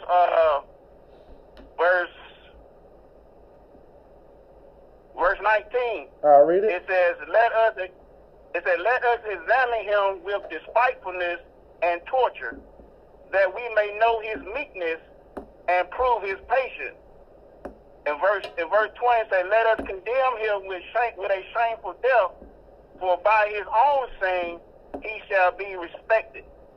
Kind of like how we die and stuff out here for nothing, following the heathens and stuff, following Esau, and the way he tortured us and the way he do it out of despite, because he hate us so much because we are the children of God, and up a little higher, and sit there and talk about how he said that God is his father, like he shows us no type of reverence, like the Most High may save us. And I was kind of wondering, could we use that as a precept? Okay, read the precept again. Book of Wisdom of Solomon, chapter 2, verse 19. It says, let us examine him with despitefulness and torture, that we may know his meekness and prove his patience. Verse 20, let us condemn him with a shameful death, for by his own saying he shall be respected. How he incarcerated us. You know how you were talking about earlier. How he So you saying that because this one is not talking about the heathen. This one talking about a brother that wouldn't be following the truth, ungodly brother. You know what I mean? Because you would never really respect a heathen, man. You know what I mean? They lower than you. Right. You know what I mean? When the white man get put into captivity, you're not gonna respect him, man. You know what I mean? There's nothing you can do to a white man to where you be like, okay, now I respect him. He's just a detestable person, man. You know what I mean? It's something that you would never be able to respect ever, because he's just such an animalistic beast, man. You understand? He destroyed the damn earth, man. He destroyed trees. He destroyed the earth, and it don't even do nothing to him, man. You know what I mean? So no, that's more than talking about a brother. I wouldn't use that as a precept. I'm more talking about a brother, you know what I mean, that's not following the truth. You know what I mean? But you can end up getting respect to him for that cause. So now I wouldn't use that as a precept. Con, sir. All right, where was we at? I said Lamentations. Give me a Lamentations 2 and 15. And the reason why, because you know what I mean, you got to look at the white man and how the white man hold himself up so proudly, so highly. You know what I mean? Like, you see the conditions that we're in, he laugh at your conditions, man. Knowing that he done put you in the conditions, he'll laugh at you. You know what I mean? He'll think as if you just supposed to be able to, you know what I mean, as if it don't matter. You tell an oppressor, okay, well, you got more of an opportunity than me. They don't believe it, man. They be like, no, it's equal. You know what I mean? We in America. That's what they got in their mind, man. You understand? That's why we got to know that we need justice for this. We can't think about no amount of money that they can give us to pay us back for what they did to us, man. You understand? Just how he act, just how arrogant he is, man. You understand? You'll see a black person on the street. Now, when we see black people that's on the street, we feel bad for them. You know what I mean? It's like, damn, you know what I mean? Life done probably got him, you know what I mean? The oppressor was on his neck. You know what I mean? It's unfortunate. But when the oppressors see that, you know what they do? They laugh, man. They say, look at this, you know what I mean? Look at this poor guy. You know what I mean? That's how they look at us. And it goes to even a point to where you don't even have to be poor. You can make money.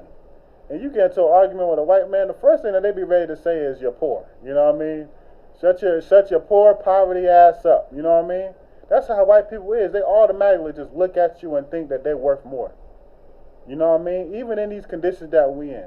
And that's why you should never be able to you should never try to trust them or be joined into somebody who's going to always look at you. There's white people that look at Jay-Z. Now, we look at Jay-Z and we know he's rich. You know what I mean? Almost a billionaire, if not a billionaire. But there's white people that look at him as if a piece of garbage, man. You know what I mean? They don't give a damn how much money you make.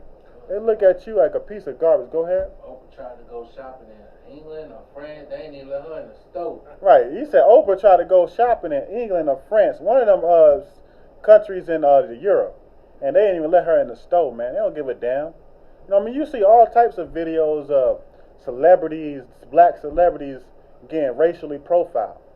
Niggas don't give a damn, man. You know what I mean? Read that verse when you got it. Lamentations 2:15. All that pass by clap their hands at thee. They hiss and wag their head at the daughter of Jerusalem, saying, is this the city that men call perfection?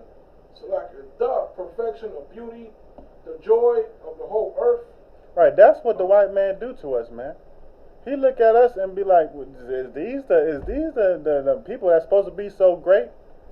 You know what I mean? Oh, you the one that's so talented. They look at you and they hiss at you, man. Like, you know what I mean? That's what a hiss is. Like, look at you. You know what I mean? You filthy heathen. You know what I mean? That's how they look at you, man. You know what I mean? But we want to be equal with them. But they looking at us as if we a piece of crap, man. As if we don't amount to nothing. You know what I mean? As if it's just, we just meant to just be on the bottom. That's why I say, oh, we are homeborn slave, man. You understand? That's how they look at us, as if we just supposed to be servants to them forever. You know what I mean? Read that verse again. All that pass by clap their hands at thee. They hiss and wag their head at the daughter of Jerusalem. Right. We just entertainment to them, man. That's all we is, entertainment. So they can just clap their hands and just, you know what I mean, shake their head like, oh, it's entertaining, but, you know what I mean, you still not worth nothing, man. You know what I mean?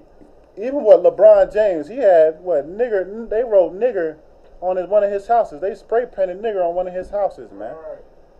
You know what I mean? Meaning you got all these white people that watch him, be like, oh, he's so great, this, that, and the third, but they still paint nigger on his house, man. Letting you know who you is, man. You understand? Keep going. Saying, is this the city that men call the perfection of beauty? Right, is this the black people that's supposed to be so great? You know what I mean? That's how they look at you, man. They know that black people is greater than them. They know it. They put you in these conditions and you still find a way to make it. You know what I mean? Be successful. To do what you gotta do and still live your life, man. You know what I mean? Especially in the I.S.U.P.K, they look at us and they see the person they put us in, we serving the Lord. Now, I mean, we not conformed to this world. They see that, man. You understand? But what they do is they try to look at you as if you worth nothing, man. They know it, but they still try to look at you as if you don't amount to nothing, as if you worth nothing. Keep going. The joy of the whole earth. Right, the joy of the whole earth, man. You know what I mean? That's black people. You understand? Keep going. 16.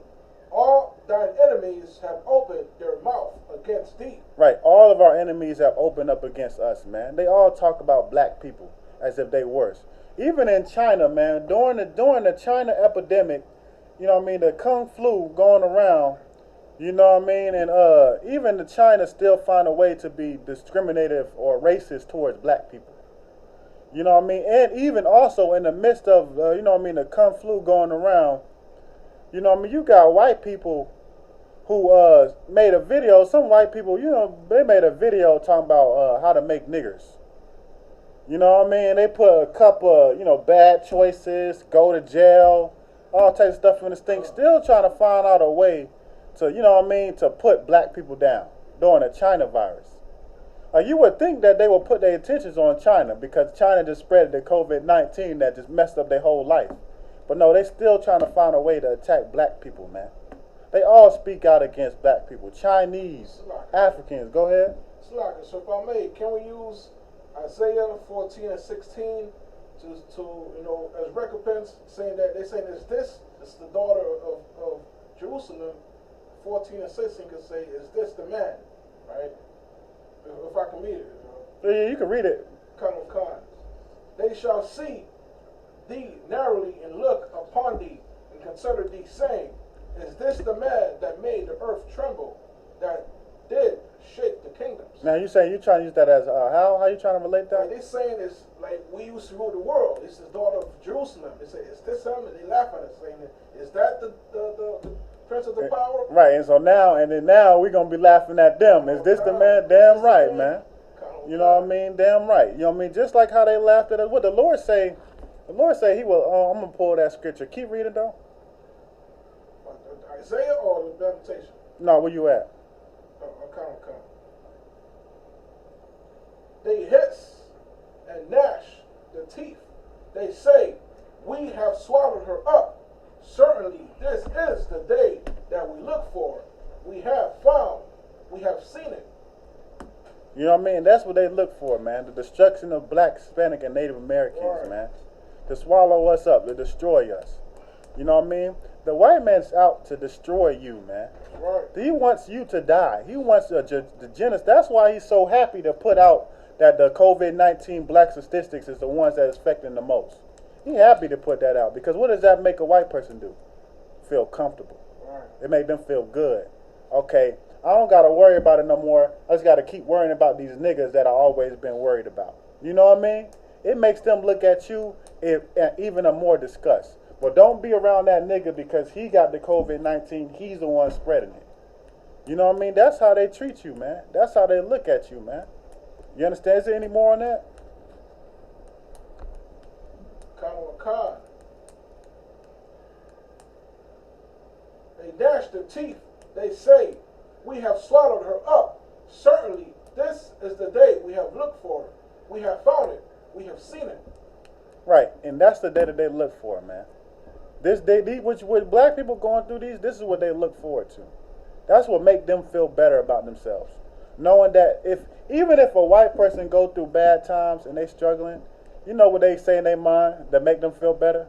Right. Well, at least I'm not a nigga. Right. You know what I mean? At least I'm not in poverty like these niggas. You know what I mean? That's what that's what make them feel better about themselves when they going through problems, man. You understand? But it's going to come a time to come where we going to be like, well, at least I ain't that. You know what I mean? At least I ain't no heathen, stinking, dog-smelling, Caucasian Edomite, man. You know what I mean? You understand? And that's why the Lord got to pay them back, man. You understand? That's why the Lord got to pay them back. And it's only right that they damn near just swap positions that we in. They going to be in the conditions that we in, and we going to be in rulership over this kingdom, man, under Yahweh Shah, our king. You understand? Give me, you could drop that. Give me Proverbs 21 and 15. As a matter of fact, give me Proverbs 1 and 26. Young man Brian, pull Proverbs 1 and 26 for me.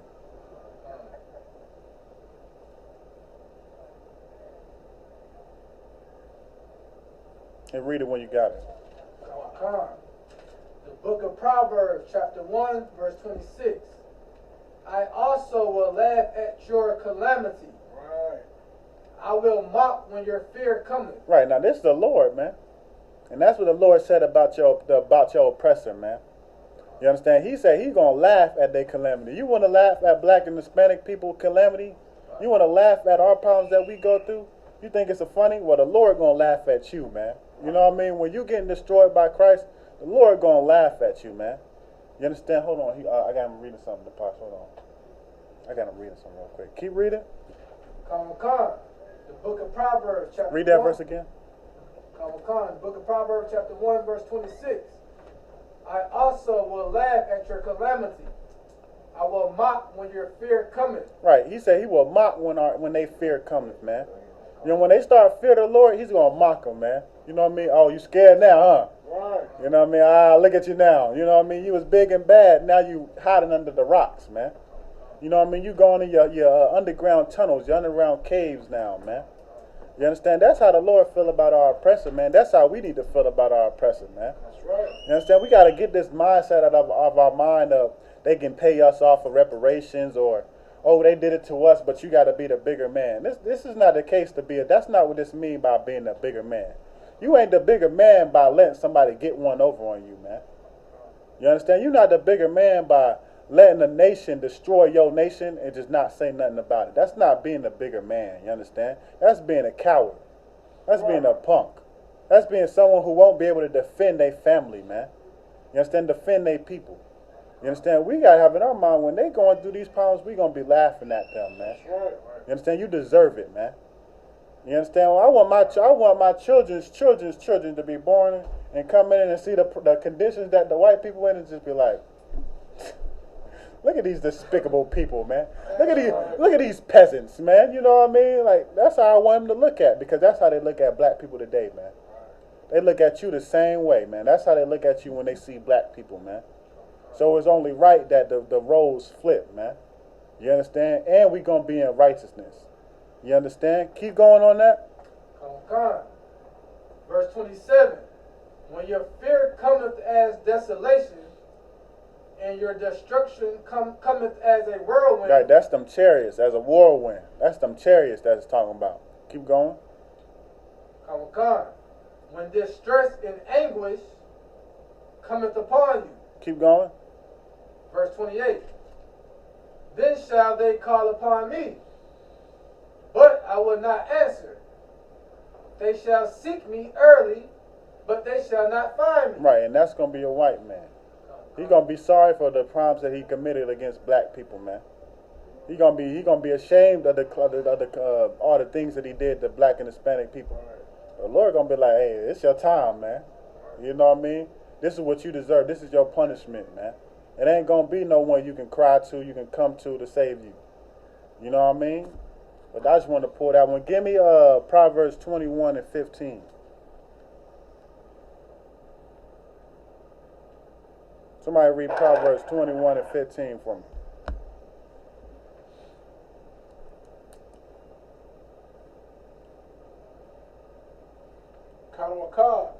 Proverbs 21:15.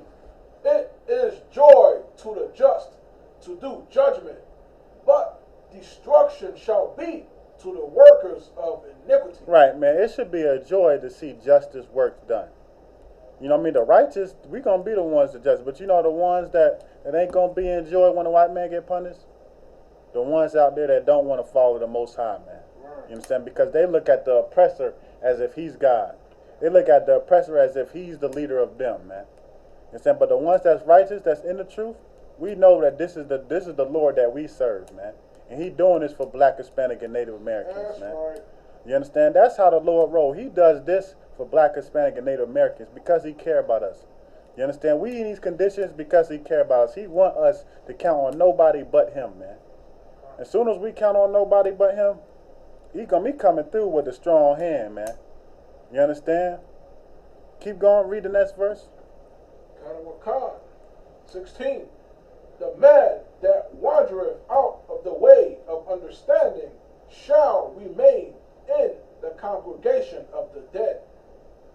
Okay, that was it on that. You could drop that. You know what I mean? I just want to give me oh, as a matter of fact, now I meant you to start at verse 14. That's what I meant. That's what I wanted. Verse 14. Salakia. Proverbs 21:14. A gift in secret pacifieth anger. And that's why a lot of black people ain't mad at the conditions that we going through. Because you know what? They'd rather have the reparations. They want to forget about slavery and just move on and live their life. Go ahead. Sir, can we use a gift to store the heart? Right, Ecclesiastes 7:7. You definitely can use that. You also can use I forget the scripture. I know it's in Proverbs, but it's seek not the ways of the oppressor, choose none of his ways. Right. You know what I mean? Seek not the oppressor. So I forget, but something like that. You can also use that too. Right. But that's what happens to your Christian pastor and black people that want to care for white people. You know what I mean? They say that because they want a gift, man. And that gift will destroy your anger, man. You know what I mean? That gift will pacify you. You know what I mean? That weed will pacify you. You know what I mean? A lot of people happy that they're trying to make weed legal because you know what? They just want to be pacified, man. They want to be high. They want to find some way to get some type of high and not have to remember their problems that they're in, man. Right. You understand? But that pacifies you, man. And that's wrong to do. Keep reading. And a reward in the bosom, strong wrath. Right. You looking for a reward, man. You understand? That's what they want. They want a reward. They want these money. They want reparations to forget about everything that happened to them. That's all it's for, man. You know what I mean? They want to get the reparations, get the money, and be like, okay, well, now we on equal terms. You know what I mean? Now we don't got to mention slavery. It's over. You know what I mean? Sir, if I may, using the street terms, it's like being a hoe. You just took it and say, hey, here's a few dollars. You know what I mean? Right. You know what I mean? It's like you being a hoe, man. That's what you want to be, a hoe for the white man. You know what I mean? Somebody he just pay off and you shut your mouth now, man. Right. You understand? That's how they do it, man. You understand? But that you don't accept that gift, man.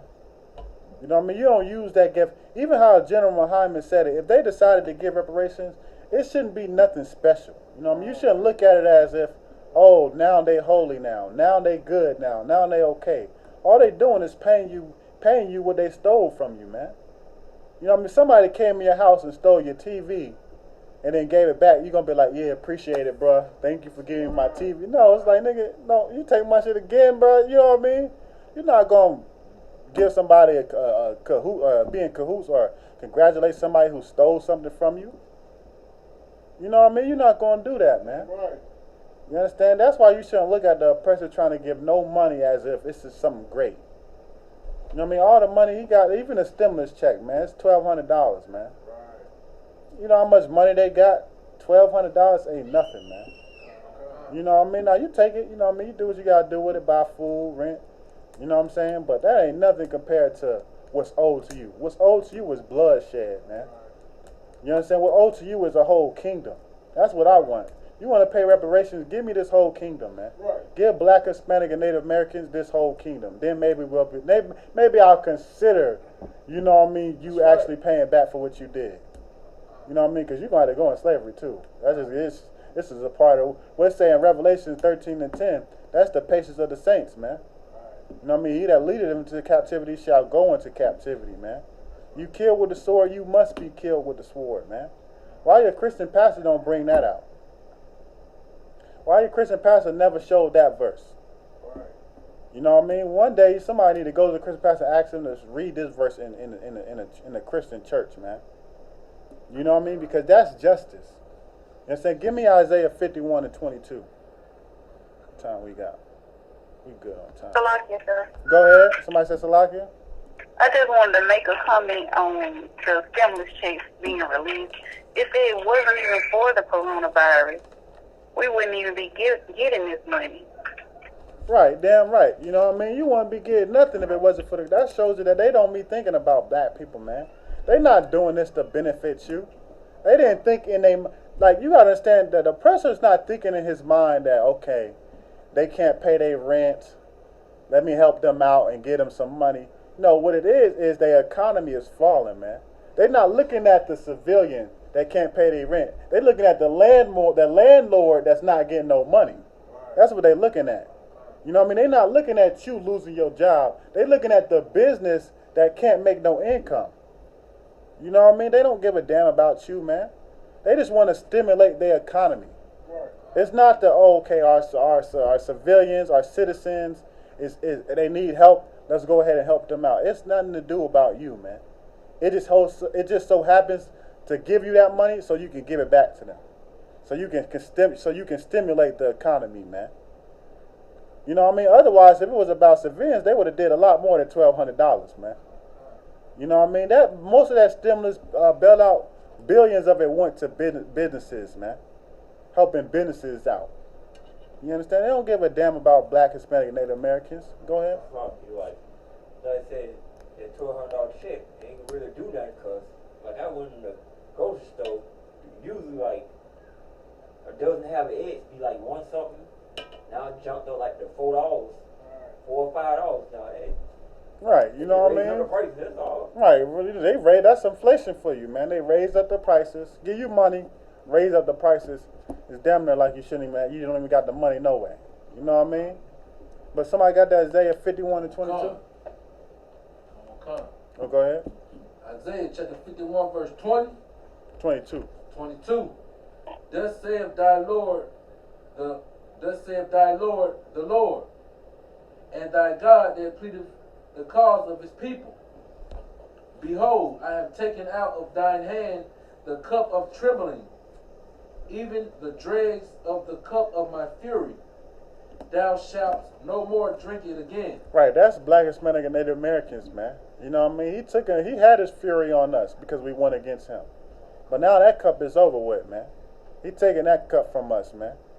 You understand? This is when you start to get into reparation. This is when you start to get into payback. You understand? Read that again. Isaiah chapter 51 verse 22. Thus saith thy Lord, the Lord, and thy God that pleadeth the cause of his people. Right, notice it said, thus say thy Lord, the Lord. You know what I mean? This is your God, man. It says thy Lord. This is your God, man. But not only is he your God, he's the God. You know what I mean? Ain't nobody next to him, man. You understand? Your God is the ultimate power. That's why I said, thus say thy Lord, the Lord. You know what I mean? Keep going. Behold, I have taken out of thy hand the cup of trembling. No, read, and thy God that pleadeth. Isaiah 51 verse 22. Thus saith thy Lord, the Lord, and thy God that pleadeth the cause of his people. Right, he is the one that pleads for Black, Hispanic, and Native Americans, man. Right. You understand? You got a lot of black people that say the coronavirus is not from God, or the God got to stop the coronavirus. All that. You don't understand. The Lord started coronavirus, man. He made it spread, man. You understand? For his people, he's the one that pleads the cause of black, Hispanic, and Native Americans, man. Just go ahead. So if I may, it was brought out just the other day at the grill that Governor Cuomo said, we beating the coronavirus because of our measures, not because God is taking away the coronavirus. And that's how arrogant your oppressor is, man. Right. You know what I mean? They are set against the Lord, man. That's right. If you're set against the Lord, it only makes sense that you be against his people, man. Yeah, right. You understand? That's why they're against black, Hispanic. It's embedded in your oppressor to hate black people, man. Right. Even the white person that just swears they love up and down, they love black people, want to be around black people, still hate black people, man. You understand? Because he might like you, but it's another black person that he gonna be in his mind, you damn nigger. You know what I mean? Right. That's your oppressor, man. You understand? Keep going. Middle of verse 22. Behold, I have taken out of thy hand the cup of trembling, even the dregs of the cup of my fury. Thou shalt no more drink it again. Right, man. You understand? All these problems that we going through, it's going to be over with, man. Right. Because the Lord is ending them. You understand? And what's he going to do? Read the next verse. Isaiah chapter 51, verse 23. But I will put into the hand of them that afflict thee, which have said to thy soul, bow down, that we may go over. And thou hast laid thy body as the ground, and as the street to them that went over. Right, you understand? But he will put it in our enemy's hand, man. You understand? Read that from the top again. Isaiah chapter 51, verse 23. But I will put into the hand of them that afflict thee, which have said to my soul, bow down, that we may go over. And thou hast laid thy body as the ground, and as the street to them that went over. You understand? Read that one more time. Isaiah chapter 51, verse 23. But I will put into the hand of them that afflict thee, which have said to thy soul, bow down. Right, that's what they say to black people, man. You understand? They say the black people bow down, man. You know what I mean? It used to be a time where you couldn't even look at white people in the face. Bow down, man. This is a time where you had to pass white people, you had to lower your head. You gotta look down to the ground, you know what I mean? And you know what's crazy? Black people subconsciously do it still today. You know what I mean? You see a white person, black people see a white person on the street, what do? How you doing? How you doing? They bow their head down, man. They say, how you doing? And they bow their head down, man. You know what I mean? It's subconsciously embedded in us to still do that. That's what they say, bow down, man.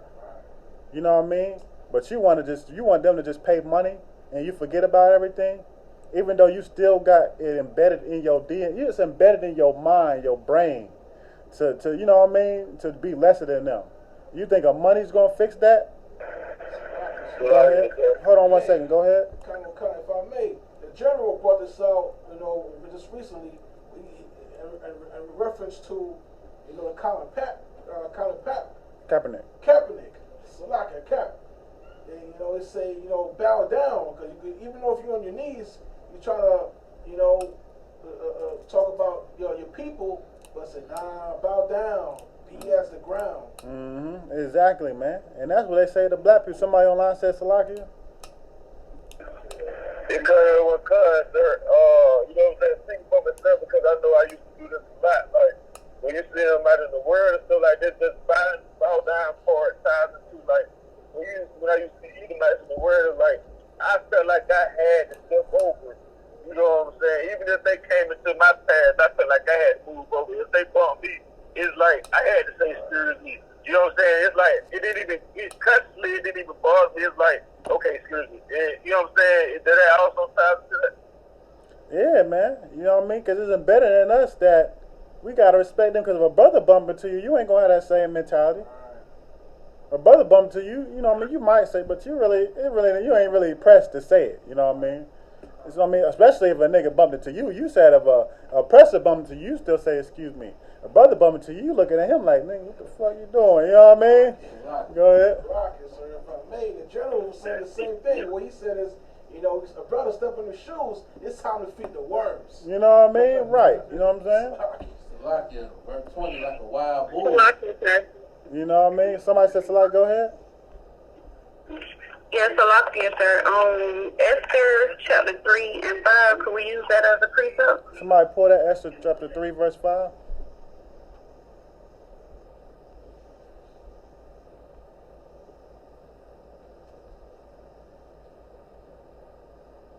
Khan.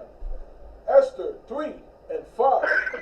And when Haman saw Mordecai bow not, nor did him reverence, then was Haman full of wrath. Right, they mad at you if you don't bow down, man. Right. You got anything to say, like Colin Cameron, you got anything to say that's for black, Hispanic, and Native Americans? They don't love that, man. You know what I mean? They hate that, man. They want you to shut your damn mouth, man. You know what I mean? They want you to follow suit and don't say anything. You better not stand up for your black people, man. Right. That's why Oprah Winfrey and Jay-Z do what they do, man. They don't stand up for you. That's right. Because they know that if they do, the moment they do, the oppressor going to be on their head, man. Right. You understand? That's a good precept that you can use for that. You know what I mean?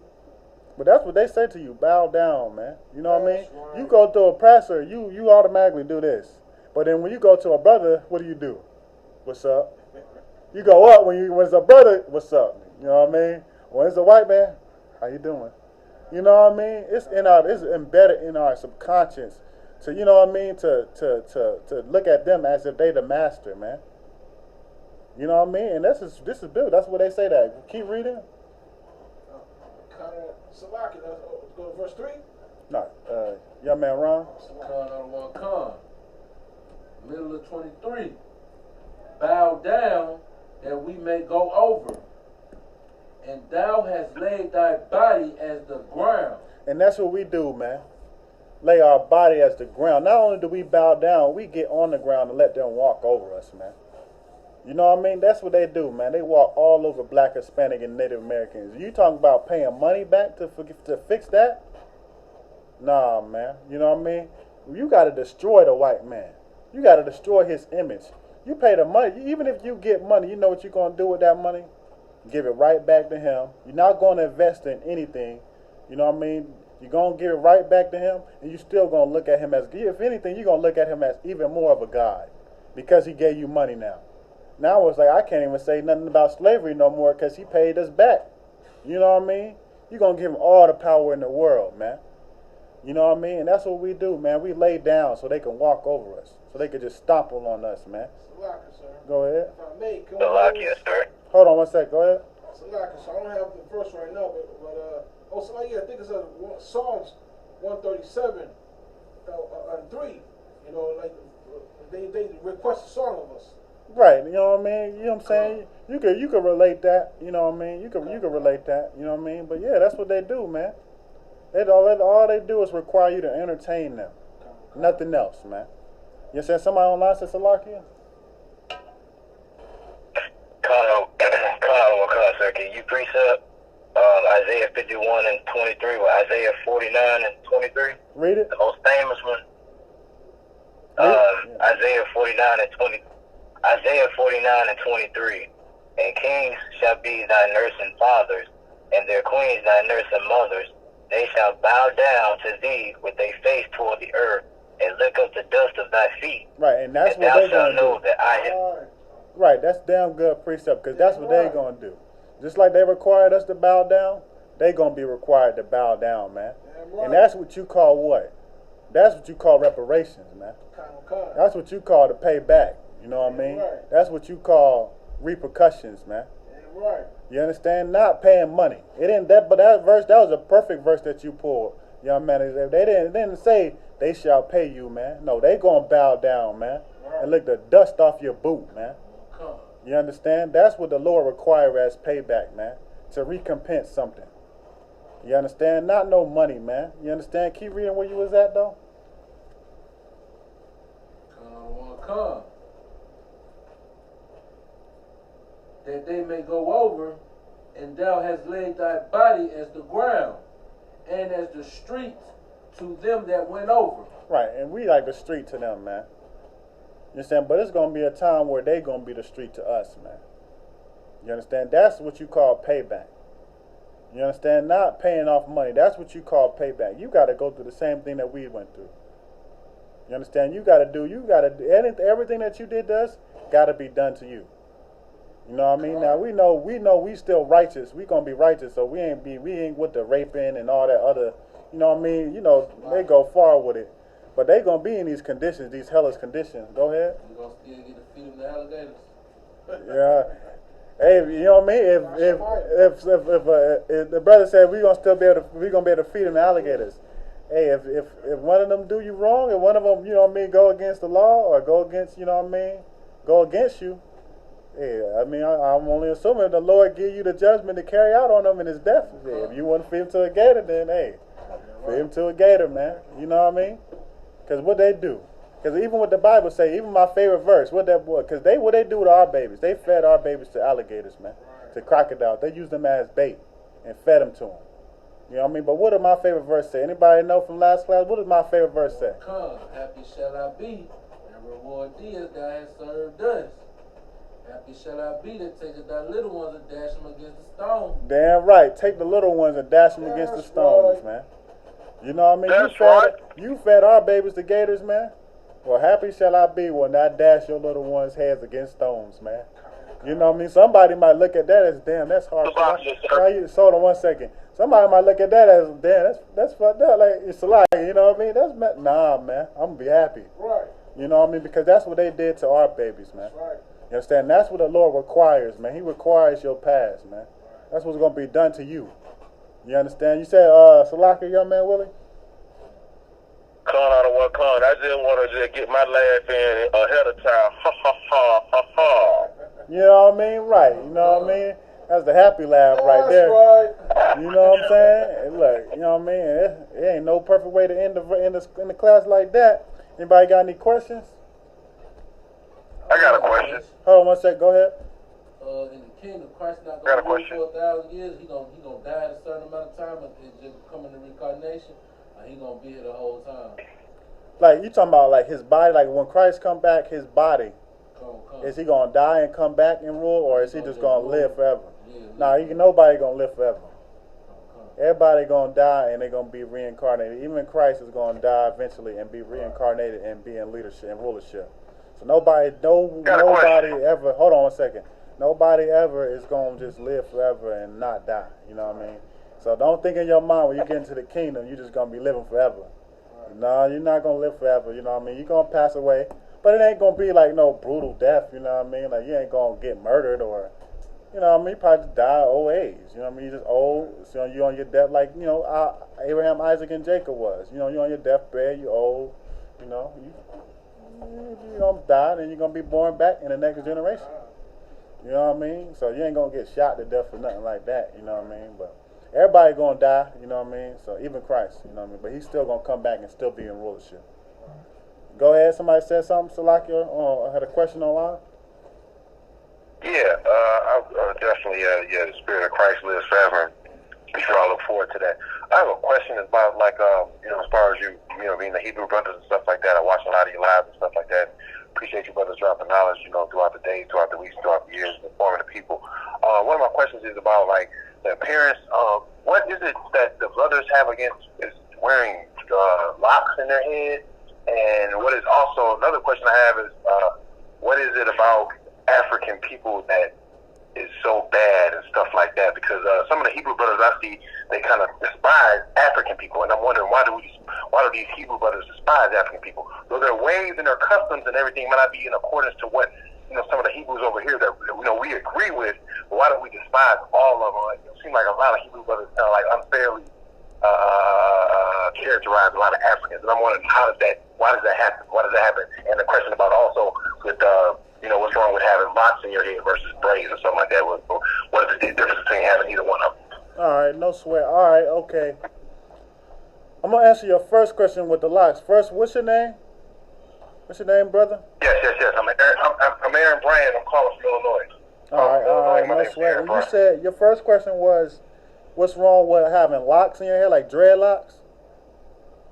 Yeah, because one of the Hebrew brothers that I talked to, my cousin, he goes to the Chicago Center at I.S.U.P.K from time to time, or usually like doing online studying and stuff like that with the I.S.U.P.K and paying tithes and stuff like that. So he's part of, and he tells me like he talks as if having locks is like an evil thing or something like that. And I'm like, how could that be evil?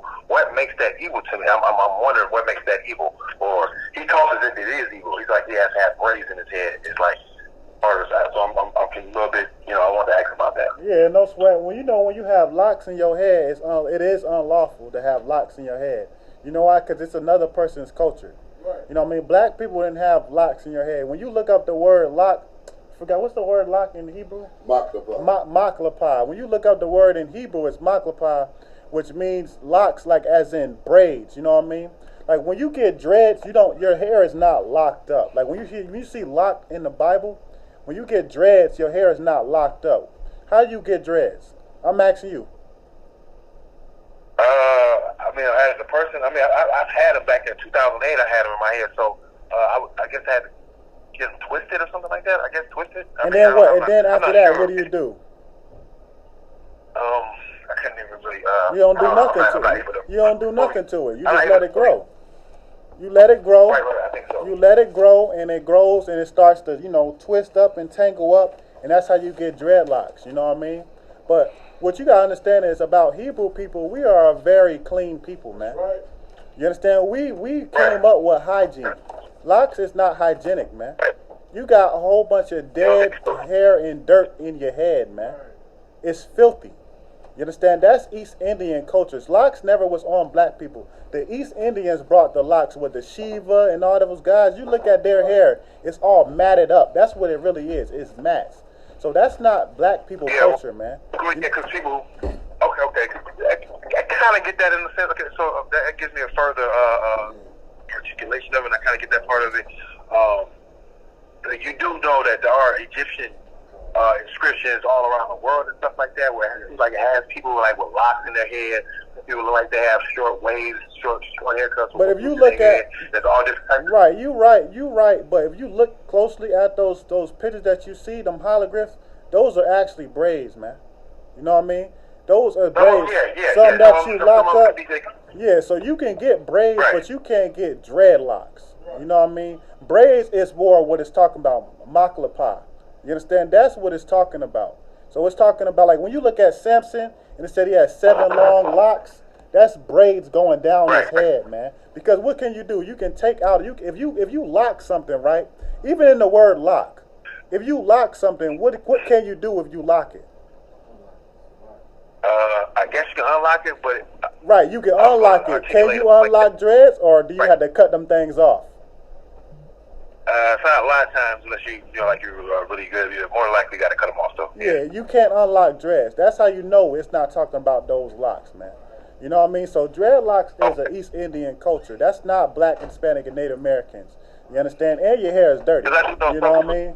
Like your hair is dirty, yeah, because you got to keep the natural oil in your hair. And a lot of people don't wash their hair. Some people wash their hair every once. I guess it depends on how you. Everybody take care of their dress differently, so I guess. Yeah, but for the most part, their hair is dirty, man. You know what I mean? There's a lot of dead hair and dead dirt in there, man. You know what I mean? So that's not black people culture. You know what I mean? And then your second question was, about Africans? Yeah, just some of the, including somebody I know, and it kind of seems like some of them speak so. I'm not saying that some of the people that get ways and their customs and their cultures are in accordance with me and me and what I would do and stuff like that, but I guess sometimes I hear some of the Hebrews on the streets, like from around me, or some people that Ukraine Hebrew culture, stuff like that, in my area, like they kind of talk like more insolent. And what I would characterize like in a heinous tone about the African people and stuff like that. I know that, not everybody will be saved, you know what I'm saying, when everything comes, and, when Christ returns, I know everybody will be saved, but I'm just wondering why some of the brothers speak so harshly, and I heard some harsh terms used towards the African people of African cultures. Right. You gotta pull, for time's sake, I'm not gonna pull it. It's like a circle ham and a son of Yeah, he know that we not Africans though, right? You know we not Africans, right? You just asking why we got. I know we're not. I know I'm not African, but no. I believe. Right. My You, ancestors yeah, were right. proud. Okay, yeah. No sweat. Yeah, no sweat. Yeah, you gotta read Psalms 83. Hold on 1 second. You gotta read Psalms 83, and it'll show you that all these nations came up against us, man. You know what I mean? It ain't like we got no personal vendetta. Like, you know, it's not like, oh, Africans, we hate you more than. No, we don't like all the nations, man. Right. You know what I mean? We could talk about Moab. We could talk about, you know what I mean, Ammon. We can talk about, you know, the Chinese, the Japanese. We can talk about all of them. Africans just fit in there, man. It ain't nothing special about Africans. But what we do know is Africans participated in the transatlantic slave trade, man. You know what I mean? Africans participated in destroying black people, man. You understand? Africans come over to America and they think that they better than black people, man. They call you a kata, which is a cotton picker, man. You know what I mean? So it's nothing personal again. It's just the same with all these nations, man. We are against them because they are against us, man. You understand? They all came together to destroy black, Hispanic, and Native Americans. And still to this day, they try to destroy black, Hispanic, and Native Americans, man. Okay.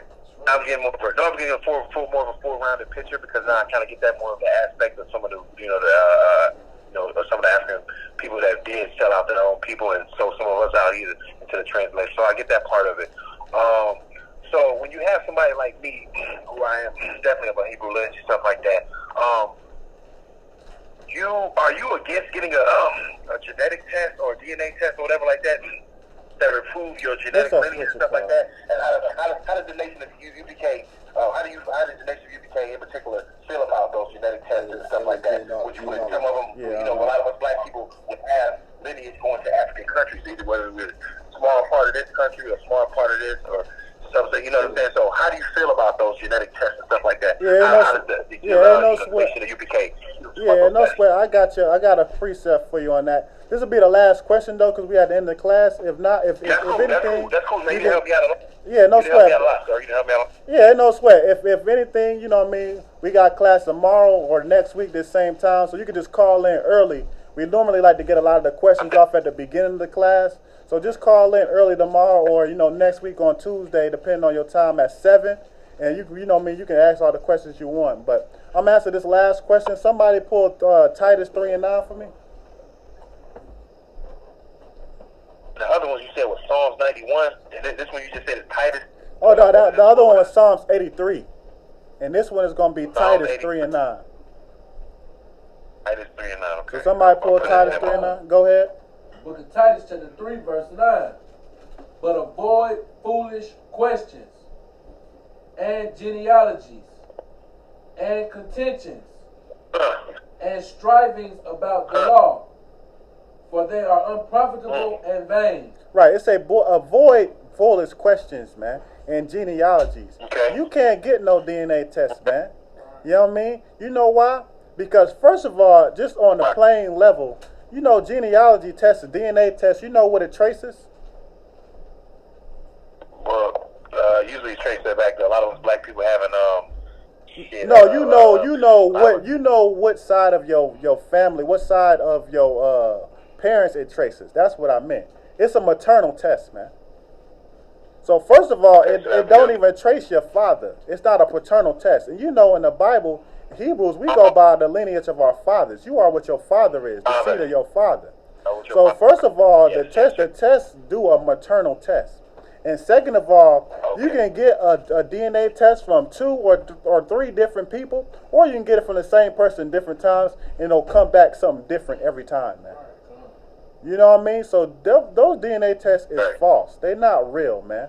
You know what I mean? It's some bull. It's like a scheme to get over on you, to get money out of you, just because they know black people are the ones tracing them, because we don't know who the hell we are. You know what I mean? They just found out a little plan to devise us, to make us think. Because a lot of times when you get them tests, you end up getting 20% European and 30% South. You know what I mean? A whole bunch of nonsense. But it say avoid genealogies, man. You are what your father is. If your father is a black man, you a black man. Why you need to get a test to show what you is? You know what I mean? If your father's father's a black man, you a black man. Your father's father's a Hispanic man, you a Hispanic man. You an Israelite according to the Bible, man. What the hell you need a test to tell you what your dad is? You know what your dad is, man. Right. You know what I mean? And I if know you what my don't, dad is. and if you don't know, what do the scriptures say? Test the spirit. If you don't know and you believe you're Israelite, come into class, man. We'll find out. The Lord will reveal it. You know what I mean? The Lord will reveal it, man. You know what I mean? But yeah, definitely.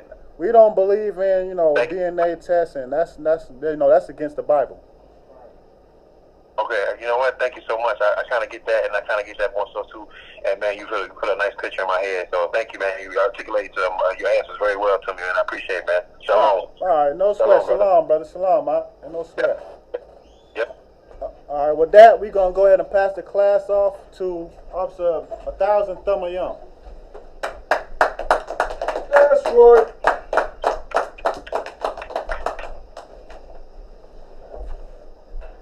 We are the I.S.U.P.K, start out on 1 West, 125th Street, Harlem, New York.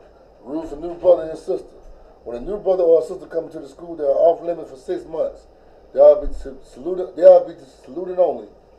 They are here to share themselves of the world. If they need transportation, the teacher will arrange it.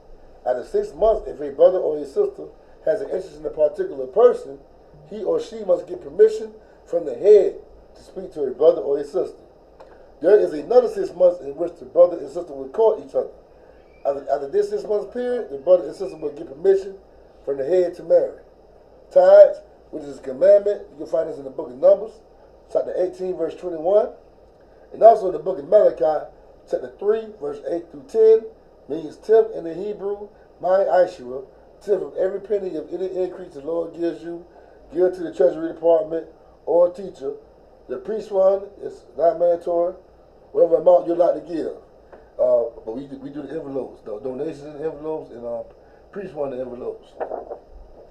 And the next upcoming Holy Convocation, the Passover is postponed until further notice.